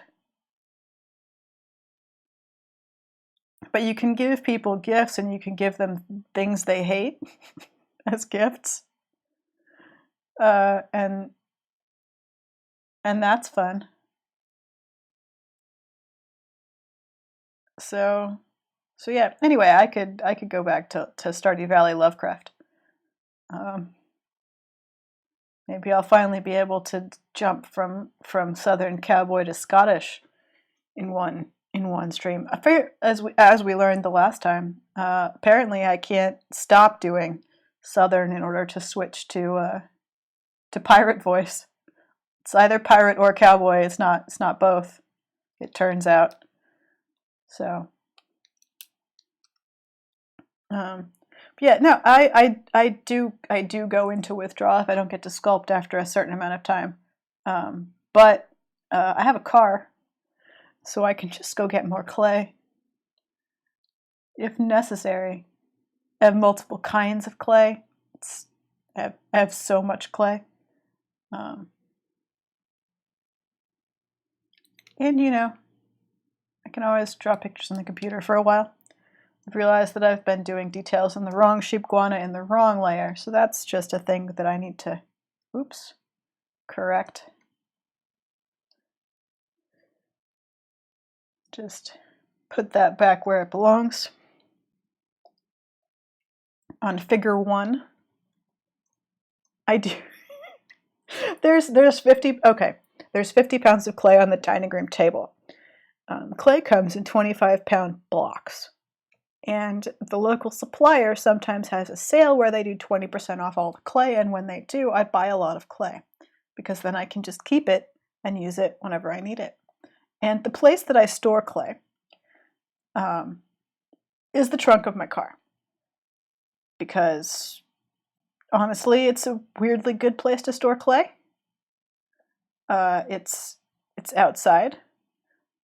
So it doesn't have sort of the same problems as indoors has, where you get dry heat coming when the heat comes on, or sunlight sort of drying the clay out. It keeps it a more stable temperature, and it keeps it damper. So yeah, what happened was I got rear-ended on Halloween, which I think I mentioned last stream, because it happened. And so my clay is fine. My car was mostly fine too, but the frame bent a little bit. The bumper needed to be taken off and reattached properly with new clippy things. I say clippy things. I'm sure they gave me the actual name of the part, but Anyway, when I took that in to be done, I thought, you know what I shouldn't do? I shouldn't leave 75 pounds of clay in my trunk when I send it to the body shop. It's probably not cool of me. I shouldn't do that. It's also a significant amount of extra weight now that I think about it. So I took it all out of my trunk and just put it on the dining room table, and I haven't taken it back out to my trunk yet. But weirdly, that's where it belongs. I know, it's weird, but look, it's the best place to put the clay. It keeps it a really good consistency. It's like a damp room, only it's my car. And that's the story of why there's 50 pounds of buff with sand sculpture clay on the dining room table. The other 25 pounds is the red clay I used for the axolotl last week. So that may stay in here. I liked working with it. It's fairly sturdy. Good for the sculpture that I made, and I might do something like a larger thing, like an octopus maybe, and see how it does with hollow forms. So it might stay in the house. Although I might take it outside just because that's a better place to store it, but then I have to carry it in and out. Anyway, that is unimportant. What is important is that's why there's a bunch of clay on the table. And so I think I probably have, I'll use some of the red clay. So let's say I have about 90 pounds of clay all told around the house in places.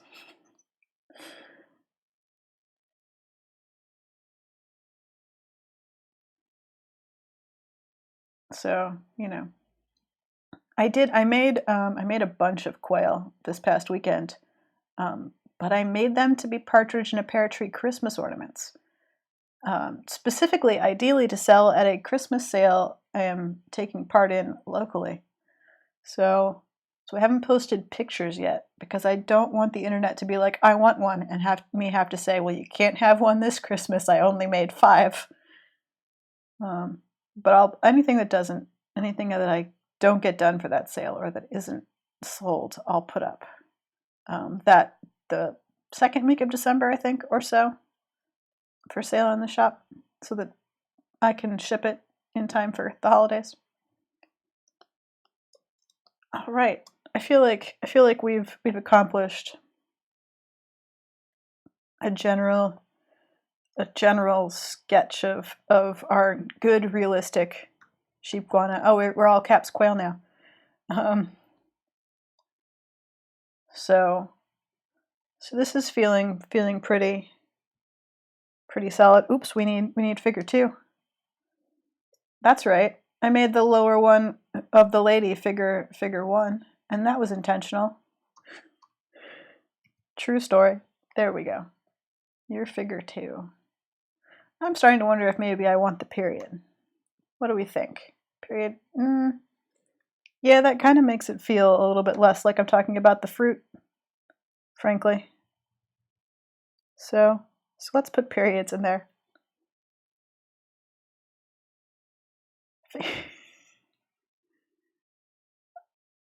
Weird.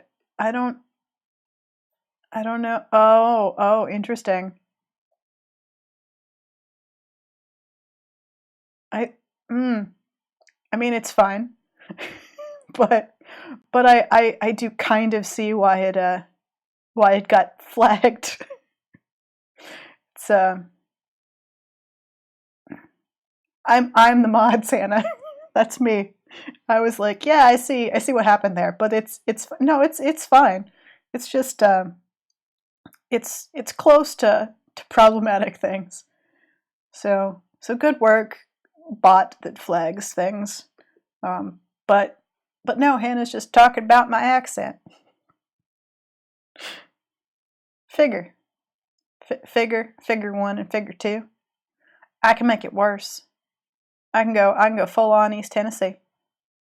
But I won't. But yeah, I don't. How else do you say figure? Figure? Figure? I don't. I don't know how to make it. I don't know how to make it clearer.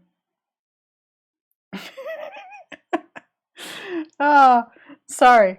Figure? Figure? Okay, we'll say figure. I shall admire your figure. As you wish. Shorten my U sound?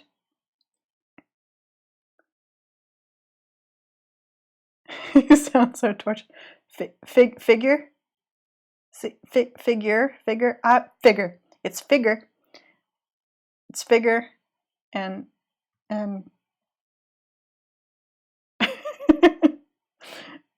it's figure, and everyone knows what I'm talking about. That's right, I said talking about. It's on now.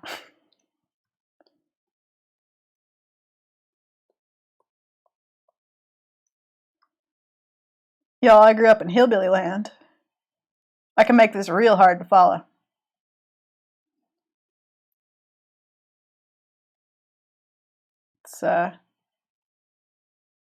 It's totally possible for me to make this much more difficult for y'all. For y'all not from around here. Although in this case here is Northern California, so it doesn't quite have the same impact.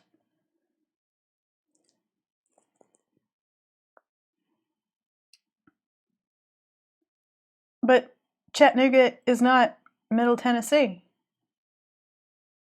Chattanooga is, if anything, closer to Georgia. I don't know. I can't explain it. I don't know what happened. I like Chattanooga. It's a lovely town. It has a very nice aquarium. It has a very nice aquarium that in the early 90s opened and did a trip to the rainforest in Peru, which had just opened the canopy walkway up the river from Iquitos. And I went there. I went there when I was like 12, which I suspect required like some permission arguments on my parents' part.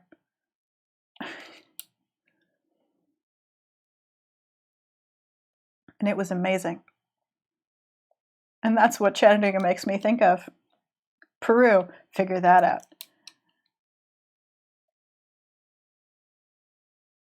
That was also the scariest moment I've ever had on an airplane. Ever in my entire life. Leaving Lima, Peru, we were on an airplane. And I swear to you, it started taxiing down the runway. It sped up like it was going to take off and then just didn't. Just slowed to a stop, and the pilot came over the intercom and said, I swear to you, we're going to try that again. And at that point, we were all like, can we not? Can we get off now? We can just stay here in Peru. It's fine. We don't trust you anymore.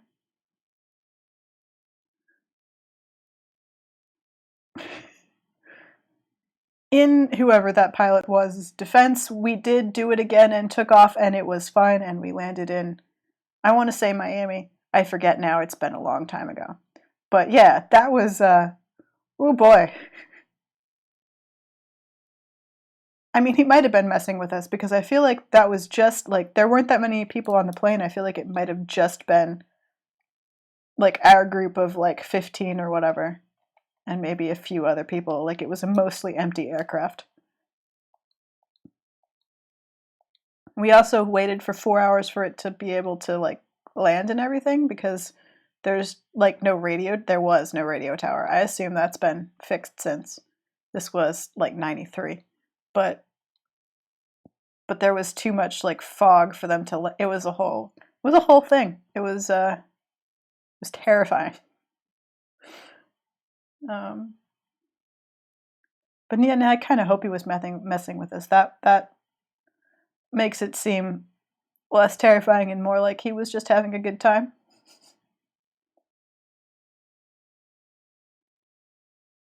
But yeah, that's a thing you just don't want to hear a pilot say. Just come on in. Yeah, so this is your pilot speaking. We had some difficulties there on takeoff, so we're just gonna head back to the start of the runway and try that again. Just no, no. It's not. It's not. Let's not try it again. It didn't work the first time. What will you do when you have to land?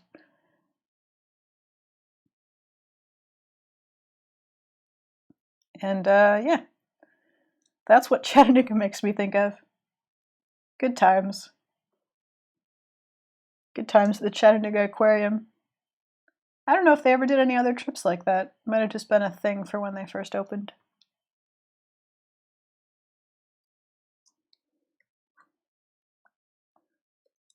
But it's created a lot of my best stories come from that trip as a kid. We had a photographer with us. He managed to get bitten by a tapir and had to get rabies shots. I had no idea tapir could carry rabies. Maybe it was just unnecessary precaution. Yes, by a tapir. He was bitten by a tapir. He was a photographer. He really wanted to get the shot.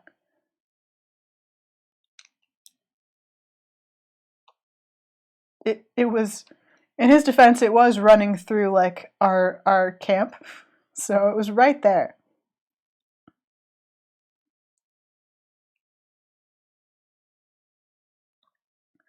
Yeah, I can't, thinking back, I'm not sure how he managed. I mean, of all the things you'd expect a tapir to do, bite you isn't one of them. Like, they're fairly large. They could run into you, they could kick you. It just doesn't. But I mean, like a horse bites you if it's mad enough. So I guess maybe a similar. I don't know. Anyway, dude got bitten by a tapir. That's what happened. He was a nice guy. He was a really good photographer. He sent us all the nature photos he took. After he got treated for his tapir attack. Ah, Peru.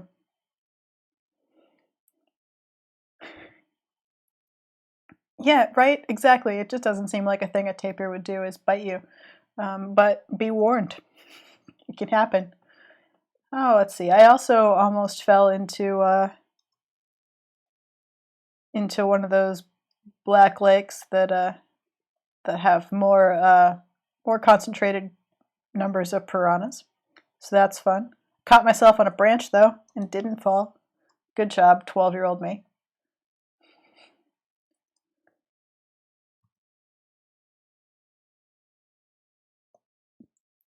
There were what are I think the national bird of Peru, I forget what they're called. They've got the little crests and the bright orange heads.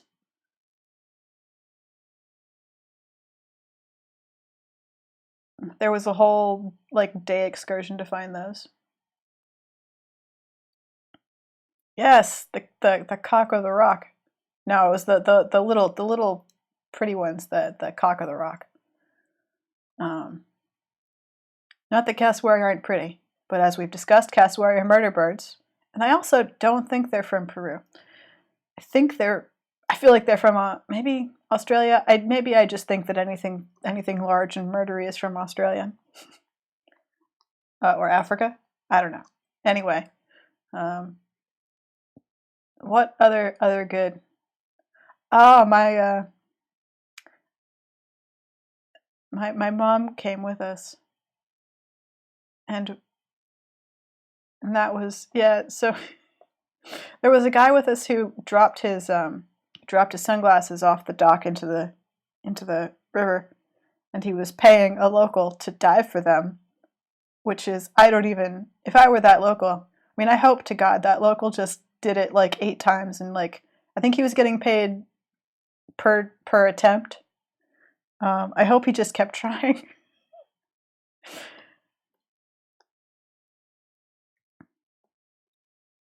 Oh, and if you ever want to know what it's like to really feel the need to follow orders, be hiking through the jungle behind a guide with a machete.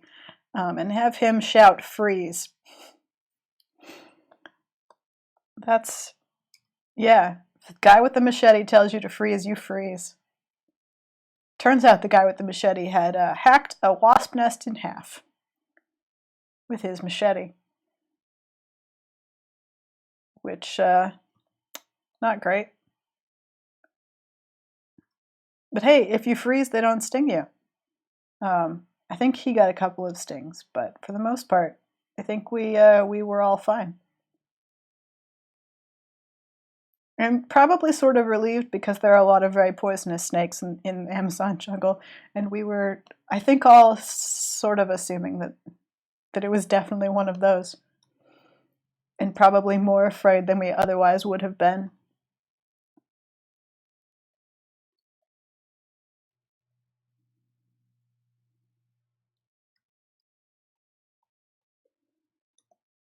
Adventures. I don't now. I guess it's the iguana. I don't know how this became young Sarah's adventures in the jungle. It was. I don't have really any stories of later life that are quite as exciting, frankly. But I mean, what can you do? It's hard. It's hard to top. It's hard to top jungle adventure.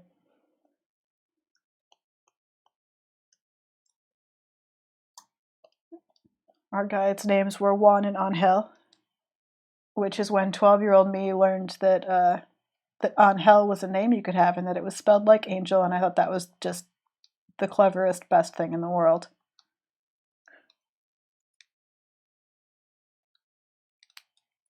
Fun facts.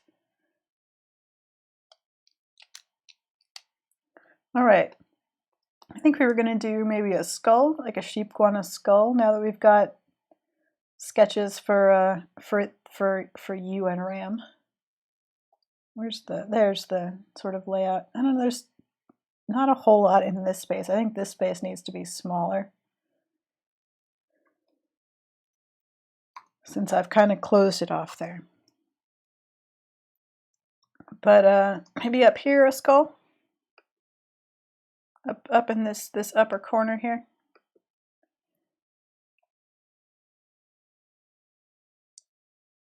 So that's not the right iguana. I need a green iguana skull. Here, this time, I will bring my Google search to you, so you can see me adventuring through. Not yeah, a green.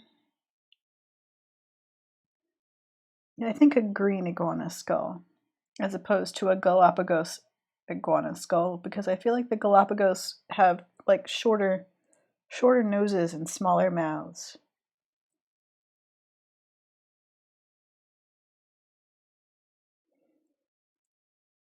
So let's.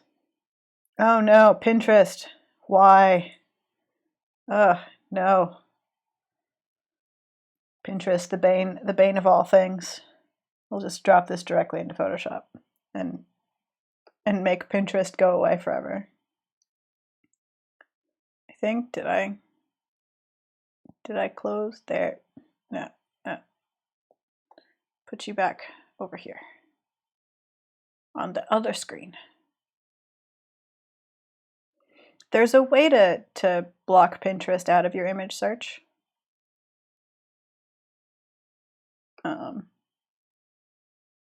But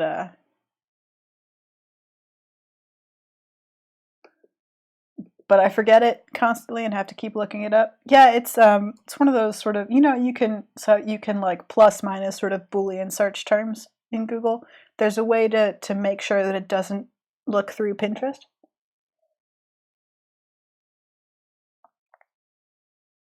You could probably Google it. I feel like that's how I figured it out. It's just by Googling how to do it. Oops. Because, yeah, because when you're trying to research or do image search, yeah, Necrobuffalo. That seems right. Or possibly there's parentheses or quotes involved. But that looks right-ish. But yeah, basically, Pinterest makes image search really frustrating because it eliminates sort of the metadata essentially to anything. So especially if you're trying to do genuine research and you're looking for corroborated things, like if I wanted to be sure, like really sure that this skull was definitely a green iguana skull, or if I was looking up some sort of plant and I wanted examples of that variety and I needed to be certain that they weren't being misidentified, Pinterest makes that basically impossible. Also, art history searches. It's the worst for any kind of art history look. And I don't like it, and it makes me sad.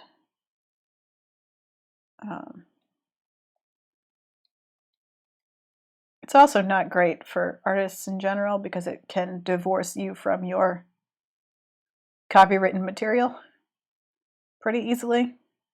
So even if eventually that Pinterest train would link back to like your website or whatever, people don't look that far. They have a tendency to be like, oh, I found it on Pinterest. That's where it's from. Who cares?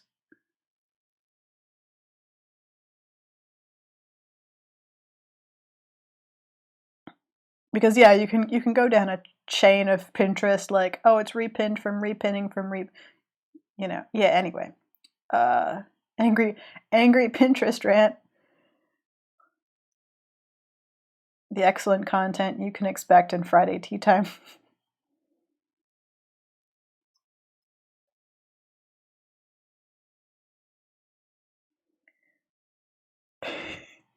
that and chat supports my anger. Chat understands. You understand why I hate Pinterest. You know. You know why it's bad.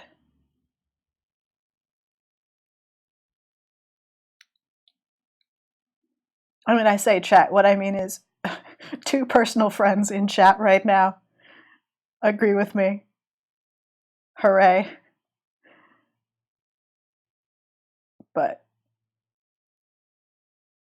But yeah, Pinterest is fine for like links to craft projects and such, but it's a part of a larger sort of problematic issue of divorcing content from source that goes on the internet that leads to rampant copyright infringement. Hooray!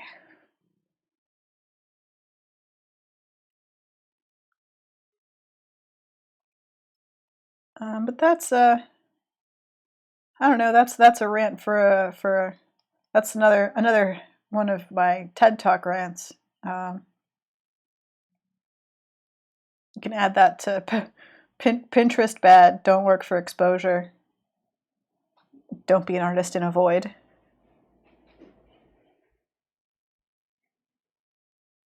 Just a variety of motivational speaking topics. Maybe I should start a weird podcast. That seems to be a thing that is done. Then again, that would assume that what I'm saying is more interesting than what I'm drawing, and I feel like that's probably false.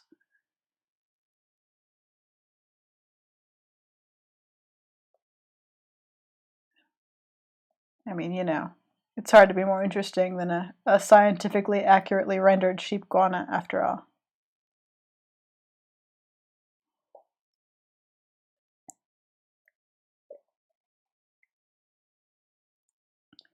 Yeah, I mean, iguana have pretty great skulls. I need to deal with this bit. because I've just been sort of sketching the actual skull of an iguana, but I obviously need to make some alterations because I've given it horns, and I need a place to put them on this skull.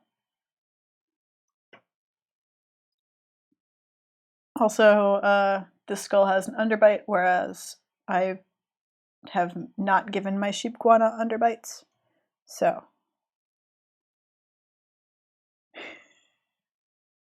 nest skull. It's fine. I mean, you know, I don't know if reading is an indication of exhaustion. It's, says Sarah, who's dyslexic and misreads things constantly. So, you know, I think it's fine.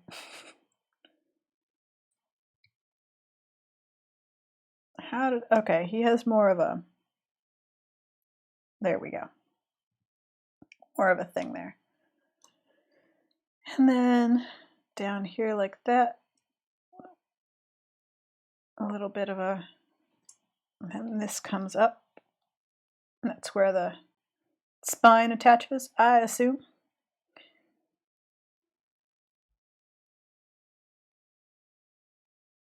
And then we need to have the molars in here. Did I give him top molars? Nope. Oops. So he doesn't have top molars, but he has, we're going to need to give ourselves bigger gap here for those teeth.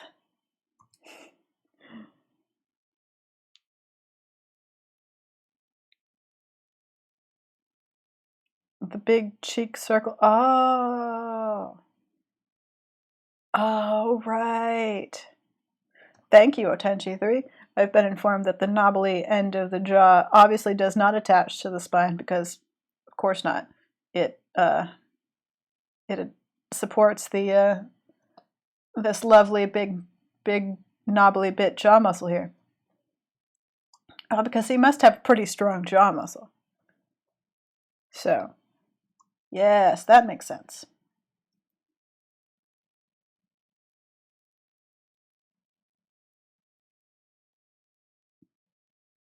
Perfect sense.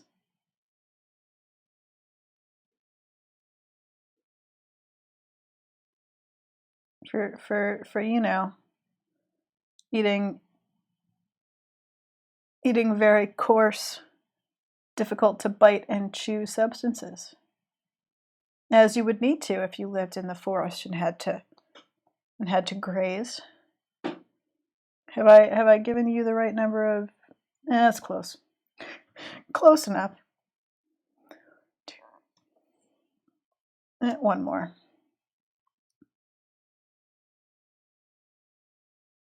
There we go. And let's render some delicate detail on the molars here. And top of the skull.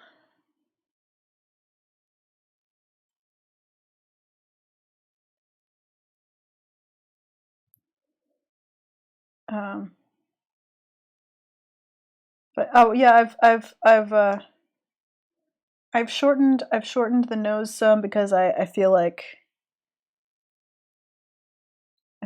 I did a shorter variety of iguana face than this skull is representing. I've made an executive decision to alter the contours some to match what I've drawn.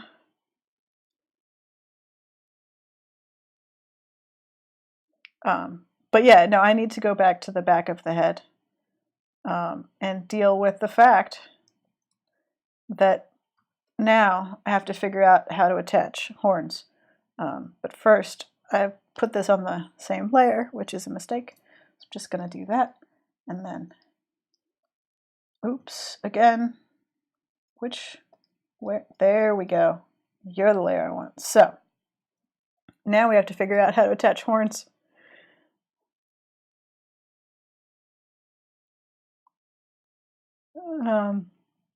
No worries. We are collectively creating an imaginary animal.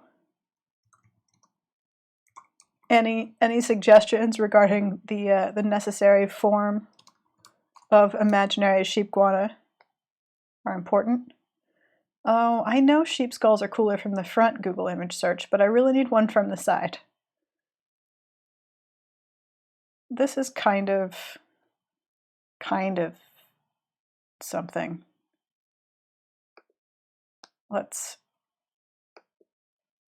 try and, oh, we're gonna be like that, are we? Cool, internet. Don't you worry. There we go.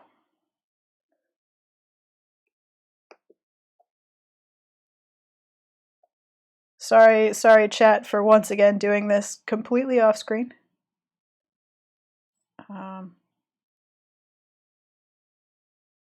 Cool, and now I've just lost it. Where did it go? Huh. Oh, that's my background image for everyone. I took a screenshot and I can't find it. Weird. It's just gone. Let's try and do it again. And put it here. Yes, good. Good, thank you. Hear me talk about what I'm trying to accomplish. There we go. Sheep skull. Hooray. Just admire the sheepguana that I've drawn. Okay. So it looks like we grow sort of the bone itself. Okay. So what happened was, oops, that was not the right button. That's the right button. So we feel like we need it to be a little bit more substantial here, which is cool. I kind of drew more of a muscle group there anyway. So kind of more substantial. And then we've got a redirect notice, and then aha. And then we have this, which we've been linked, which is excellent. So I'll just nudge that over there. So do we want to do the lady horns, or do we want to do like the full on ram skull, like?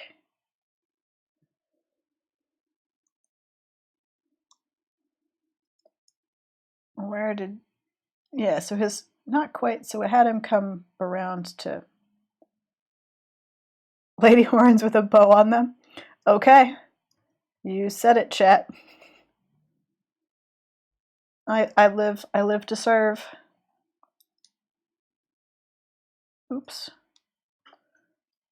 We'll get that there, move that. Well, so I'm leaning towards, I'm just generally leaning towards the U, because I think the most fun part, personally, of our craft story was that they are a matriarchal sheepguana society, and the whole like succession issues with domestic herds I thought was a really clever, interesting concept.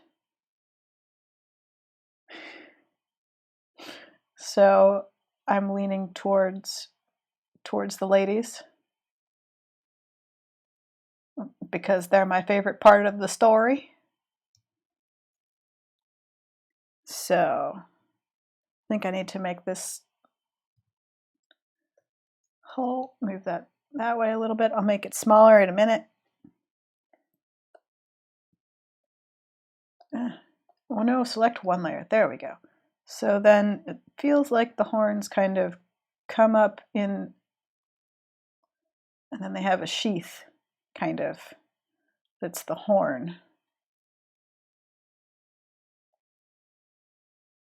And they kind of create a,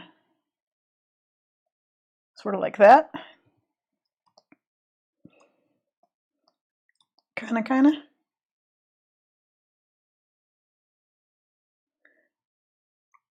Only I think that this whole contraption needs to move this way slightly,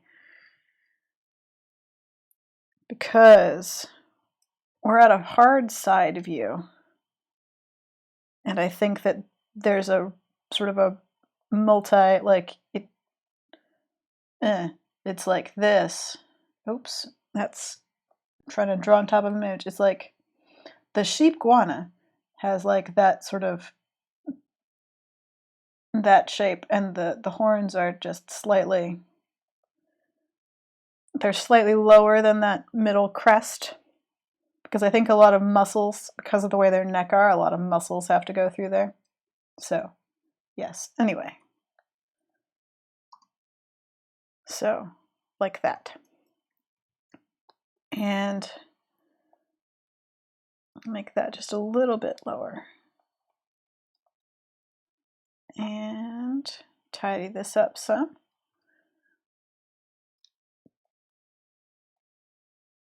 Give it some indications of shape.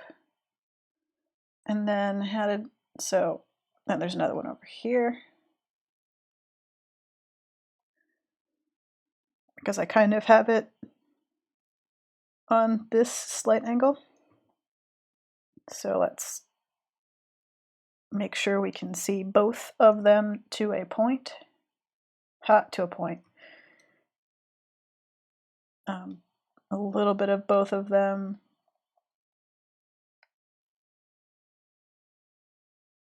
And that. And then there.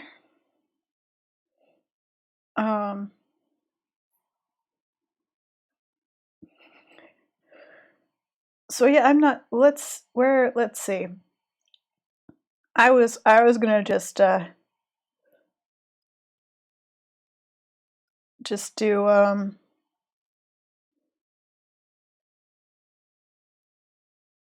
like a decorative tied-on bow. And then you know, and then let's see. Hang on. Believe it or not, friends, I prepared. I prepared for quail. I did.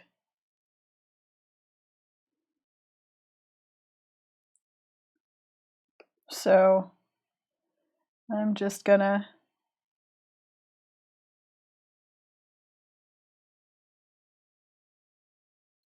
have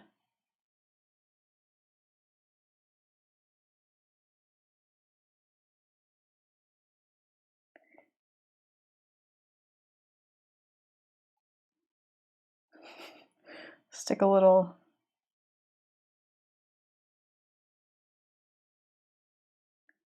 quail in here.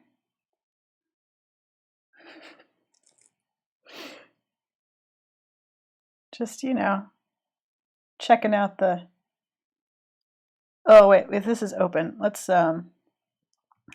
see. I need to carry on with my planning here by being able to see the rear of this. And then I'm just gonna so because we have to be able to see a bit of the quail through there, because then his little feet are like out the bottom and his little tail.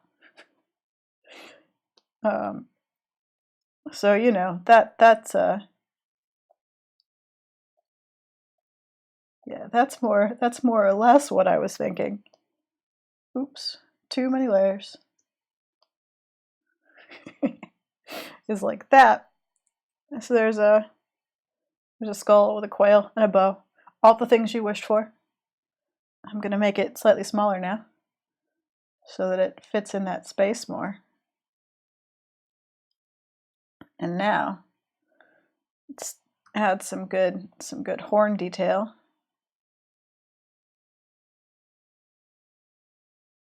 Get some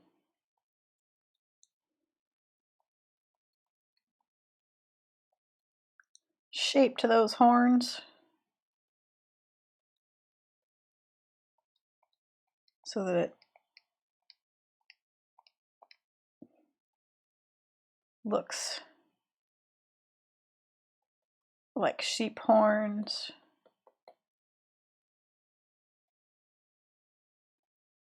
Get that sort of nubbly edge in. There we go. And sketch layer off. Get in here and tidy up this quail.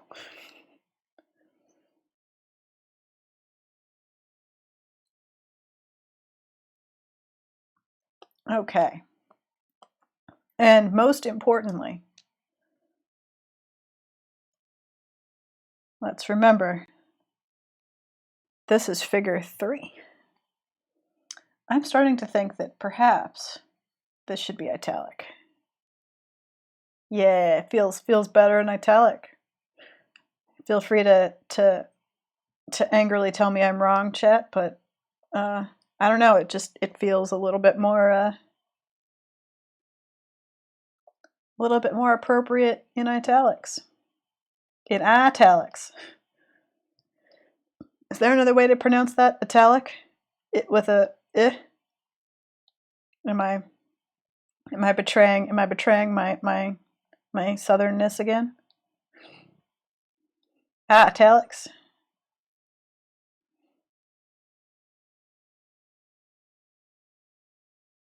Yeah. Now I'm questioning all of my pronunciation.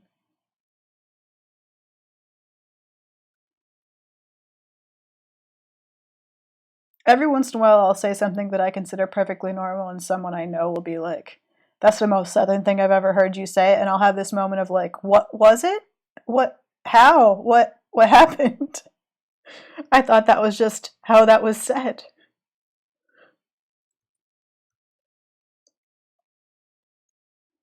I have a lot of good southern sayings. One of my favorites is "Oh my stars and garters." That's an excellent one. Also, I come by it honest.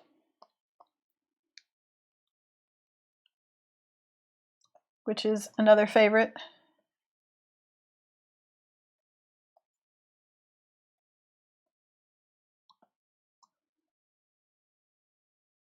Meaning, of course, that it's something that your family does. Inherited.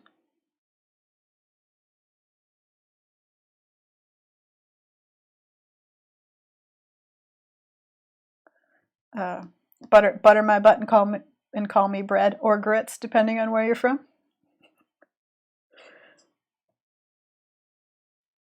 Oh, I like that one. I don't think I've ever heard that one. Oh, sugar nuts and Kool-Aid. That's kind of adorable. I'm a fan of that one.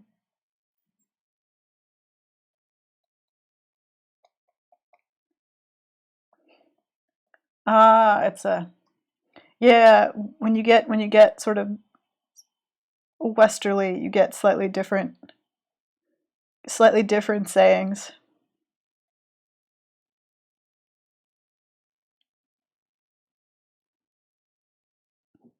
It's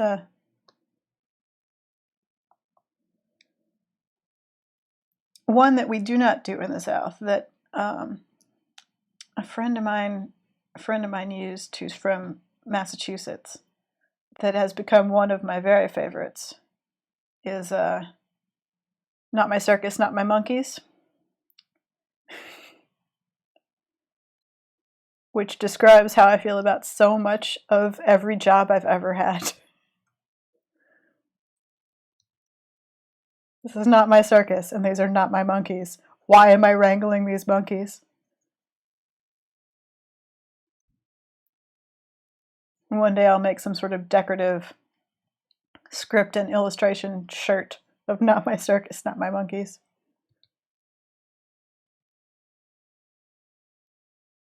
Okay, got a skull with a bow.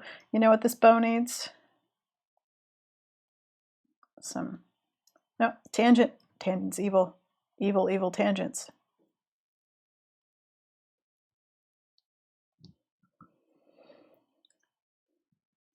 Yes. It needs trailing ribbon ends.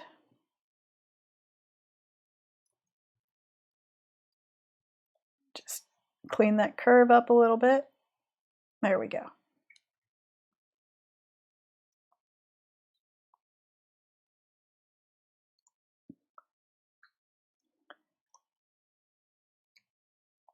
Yeah, I feel like if you were gonna pick an animal to disclaim as having gotten free in the community that wasn't your fault, I think it would be goat, not my goat. Of all the creatures that could do damage to someone's yard and wander around, I feel like not my goat is the one.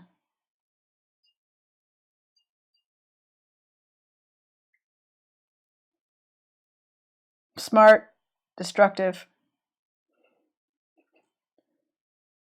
Yeah, I've put up a screen to try and dampen sound a little bit, but there is, yep, there's a kitty eating his dinner behind me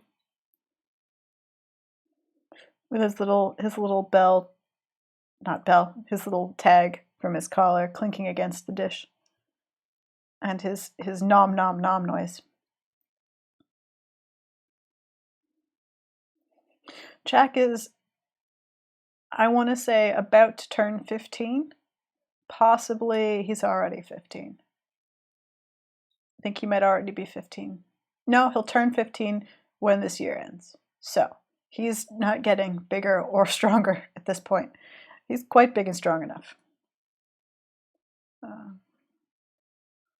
Also, he was a jerk about food this morning, so I have no sympathy.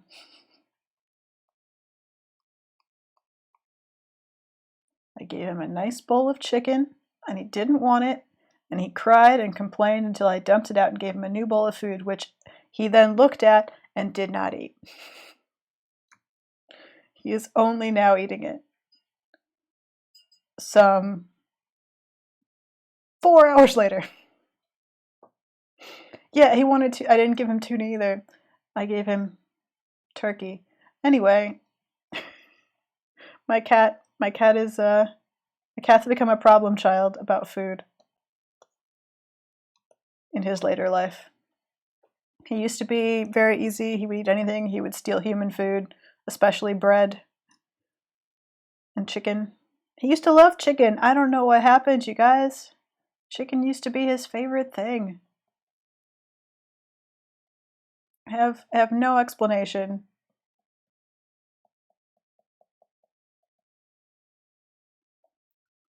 But yeah, now he just wants me to feed him fish all the time. So what can you do?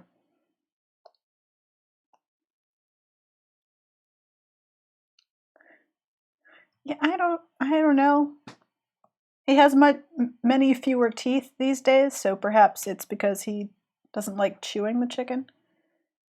That's a possibility. He's a charming old man with only 3 front fangs.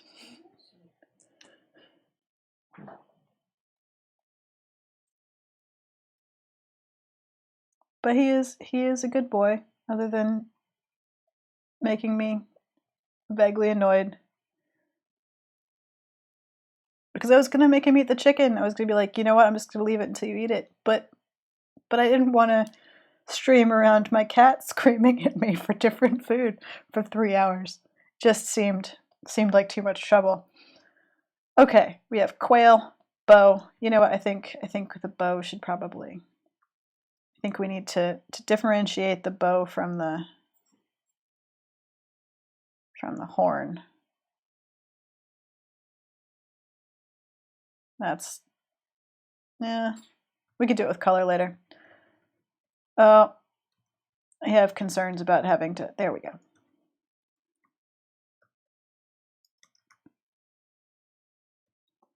So. I feel we have one thing left to do. I feel like, I mean, you may feel differently. You may have a different opinion on the one thing we have left to do. But I was thinking that we would add a kind of a stick scenario going on, to do that sort of not colored, delicate stick background that I showed you sort of at the beginning there. Kind of just to give them a sort of a feeling of a platform to be on. So kind of coming up here,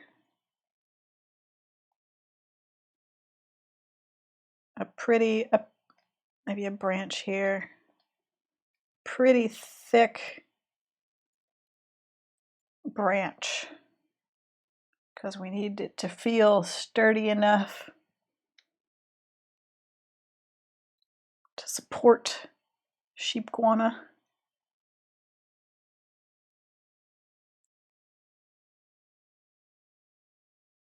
Ambivalent. You're ambivalent about sticks? Fair. What would you like instead of this stick? You have 4 minutes ish, a little bit more than that, because I always feel like I start a little bit late, because for some reason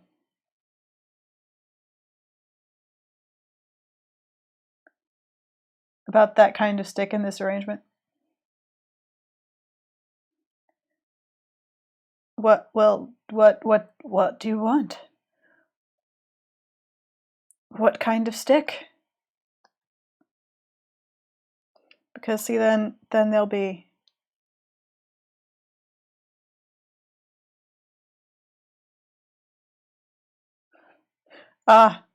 you don't, no setting for you.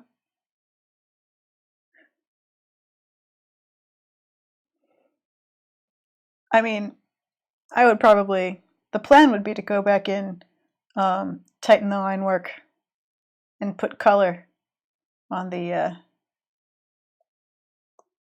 sheepguana, and then leave the sort of skull and background bits as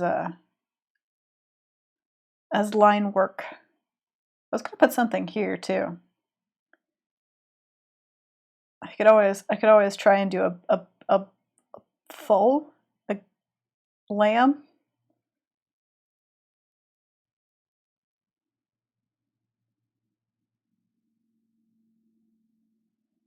Figures so it's a scientific illustration. So the figure 1, 2, and 3 is that there'll be some sort of information.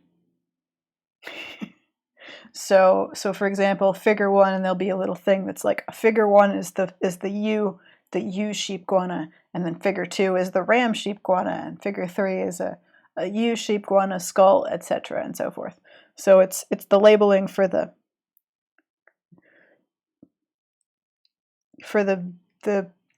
now I've lost all my words. It's the labeling for the science bits, and sort of the rest is just the artist's stuff.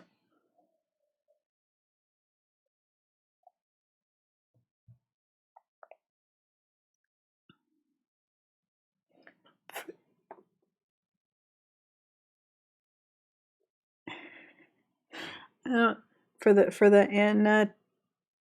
anatomy. Oh. Right. I see. For where the muscles attach and stuff. Yeah, I don't know that I'm willing to be that clever.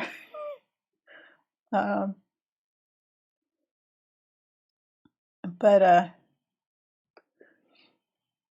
yeah, somebody can just tell me what to say. Let's see. We could do. I'm just gonna baby iguana images. Baby iguana, just a wee little baby. One of the really, really little ones. Yeah, one of these little ones. A little baby. So we could do a little baby.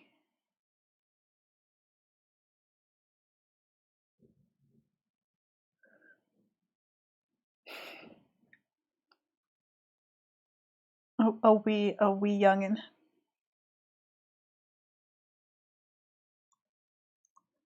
So let's move you. Oops. Move you up here, out of the way. All right. It's 6 o'clock. We're going to spend a few more minutes, not too many more, but just a few more, to do a wee baby. We're going to shift some adults around, I think. Oops. I neglected to capture figure. How do I take there? No. Also figure 2. Thank you. Give some space because we need space for the baby. Yeah, lamb or kid. That's what I was struggling over lamb or kid. Oops, I don't need to make a new layer. Or whatever. What are baby lizards called? Internet. What do you call a baby lizard? It's not a larva. It's a lizardling. A lizlet. Hatchling. Oh, hatchling. You're right. That's good. Hatchling. Yeah. Hatchlings. So they're hatchlings, and then they're lambs, and then they're adults. Lambs are like the awkward teenager phase, I think, because when they're hatchlings, they must be quite small and new, and I think not naked, but more naked than they will be in the future.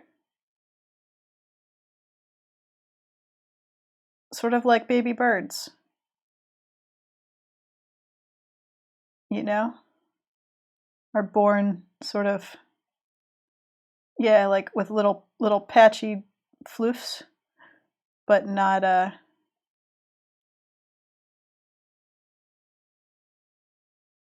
and then lambs are like fledgling birds when they start to get their grown-up bird feathers. Exactly.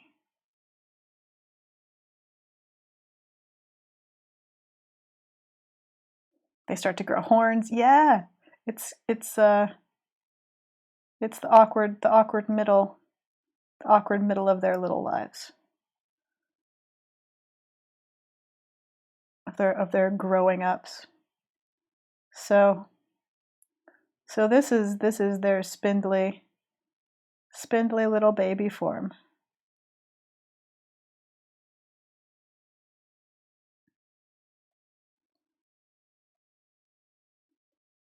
Little, yeah, little horn buds. So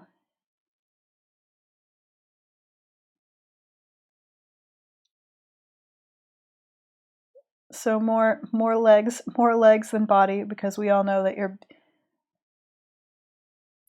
born gangly and grow into it.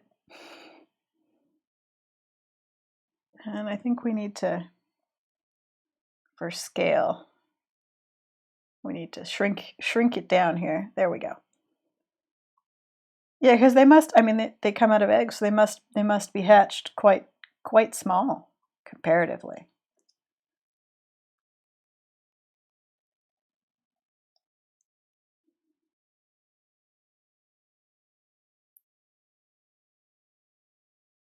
Bigger eyes. There we go.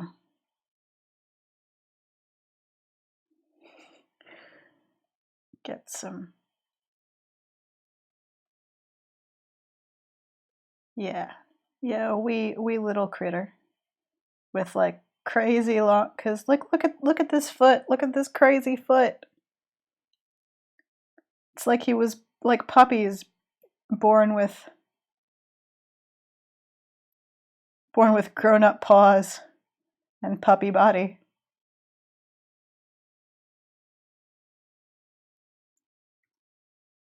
Yeah, they are kind of. Well, that's because they're all skinny. They've had to be all scrunched up in an egg. They are skeletal. They haven't put on any weight yet.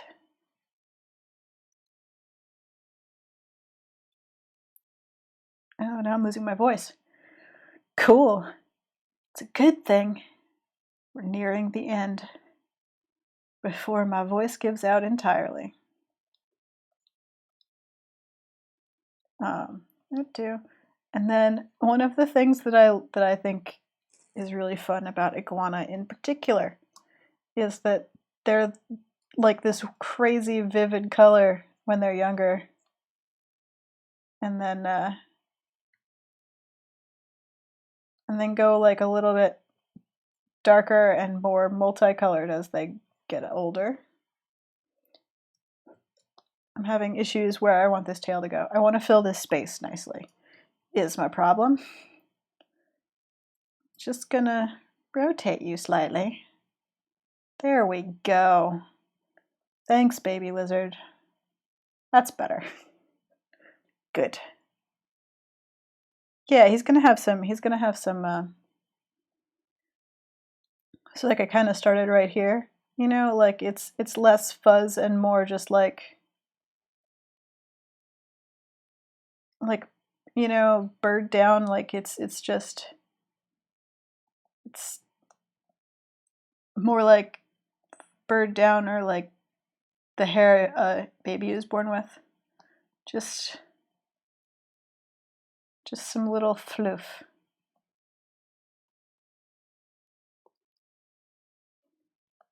You know, kind of like that.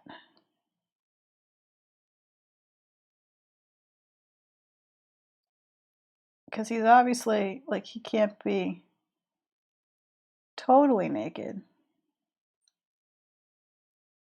but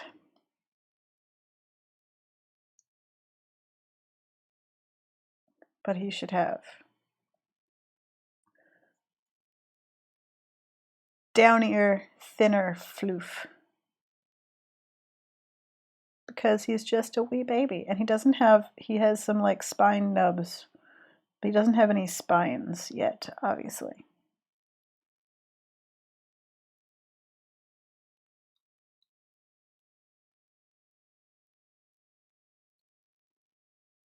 And then his tail is like a wee spindly little tail.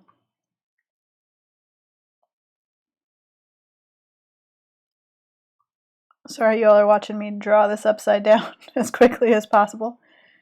But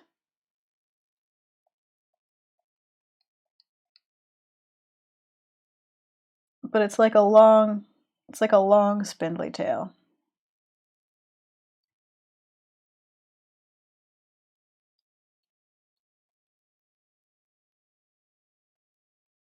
There we go. Does need to come back up at the end. Get that little bit in there. There we go. And not yet striped. Just little indications of where his color will be, or her color. Gender dimorphism comes later in life.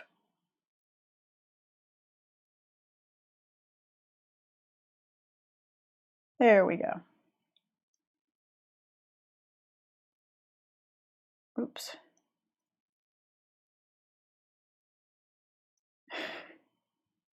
Get that little thing. Okay. Ooh, the mattress pad heater is up to heat. That sounds comfy and cozy. Let's do some detail here on the eye that I've just made enormous. I'm going to have little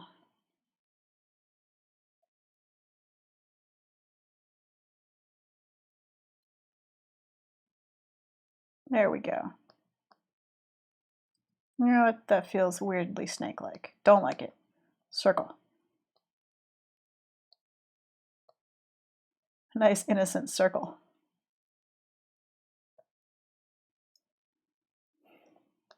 Dun da da. All right. Baby. Does he need, oops. Do you need, maybe a leg there, maybe some toes here. Yeah, there we go. A wee babbins. Now we need to rearrange our figures because they're confusing. No, not that. No, I do not wish there to be a Z. There we go. Because we need you. What are you, figure 4 now? Yes, good.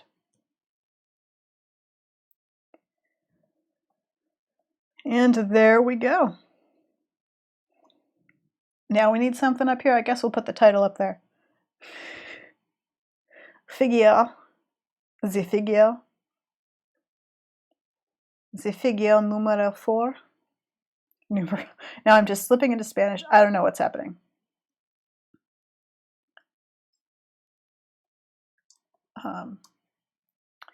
Let's see. I'm gonna glance. What we need. This space is now a problem.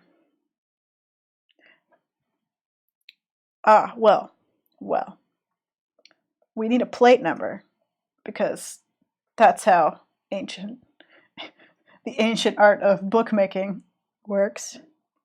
So plate, plate 1. It's just plate 1, obviously. Regular, small, plate 1. But did I type 1 or did I type I? Because I meant to type I because Roman numerals. There we go.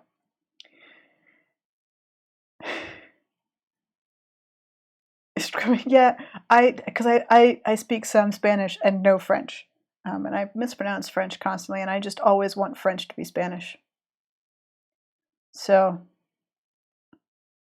I have a tendency to attempt French by just saying Spanish words, which is not how that works. So I will deal with this weird white space eventually.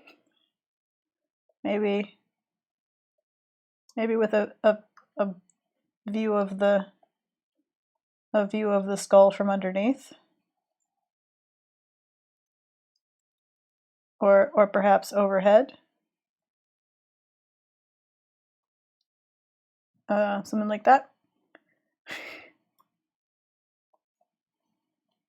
or something else. So maybe a close-up of teeth.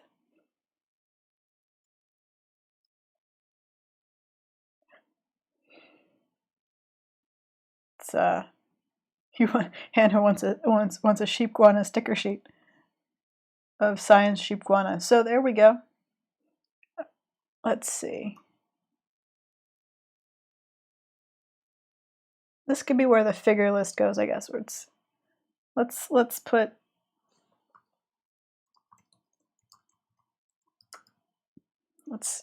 make sure we've got it properly labeled.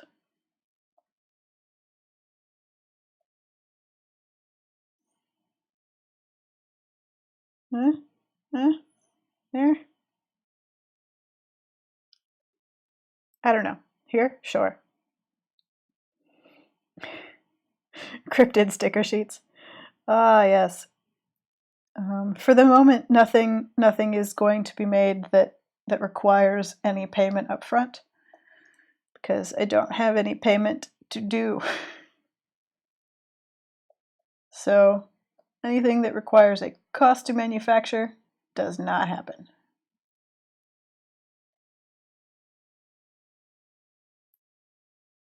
What happened to figure 2?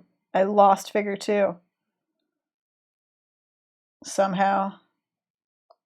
Oh well. No problem. I'll put it back. Figure 2. Yeah, I think I must have accidentally used it to make one of the other text things that I shifted around. I don't know. I don't know what happened there. Anyway, saving. And we've done the thing. It contains a bow and a quail and a skull and the life cycle of the Geyer sheepguana.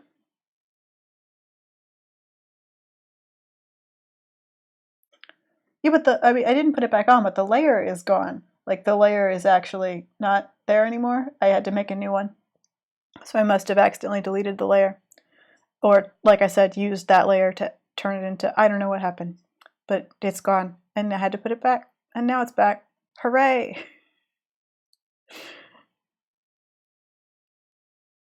And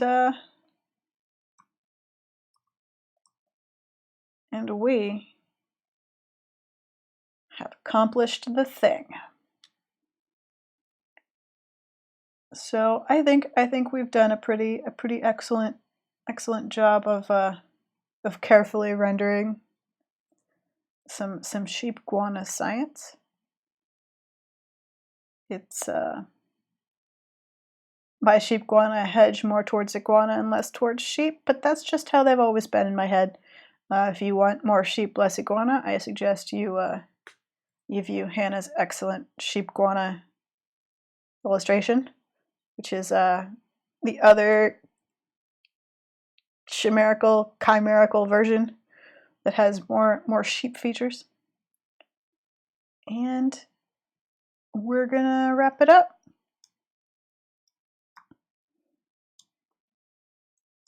Got some teeth, got some quail, got a skull, got a bow.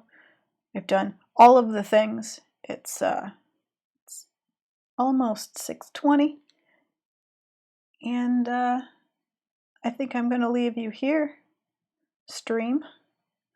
Thanks for joining me while I explore the natural history of sheepguana. Yes, Highland sheepguana, perfect. Highland sheepguana are the the bigger, floofier ones. Yes, I like it. So I hope you guys had fun and enjoyed the sheepguana adventure. Chat, you are always welcome to subvert my artistic endeavors when I'm literally entertaining you on a stream. That is the point. Honestly, if you don't, I will run out of things to say. So, please disrupt anything I do with questions and comments so I have something to talk about besides drifting off into rants about Pinterest and Photoshop. And to wrap up, I would just like to say that this has been a sort of extended thank you to our craft. for writing so many excellent Sheepguana bits, putting them all up on the internet in an easy-to-find format that I can keep going back to since I'm bad at browsing Twitter. And I hope that this adds something to the Gaia Sheepguana lore and encourages you to keep writing me fun stories about Sheepguana. Thanks for coming along today for Friday Tea Time. I will see you guys next Friday, which is the day after Thanksgiving, where I will either do something at random I decide at the last minute, or I will stream more Stardew Valley and do strange voices for you. Have a happy Friday, and I will see you next week. Or on Twitter. Bye!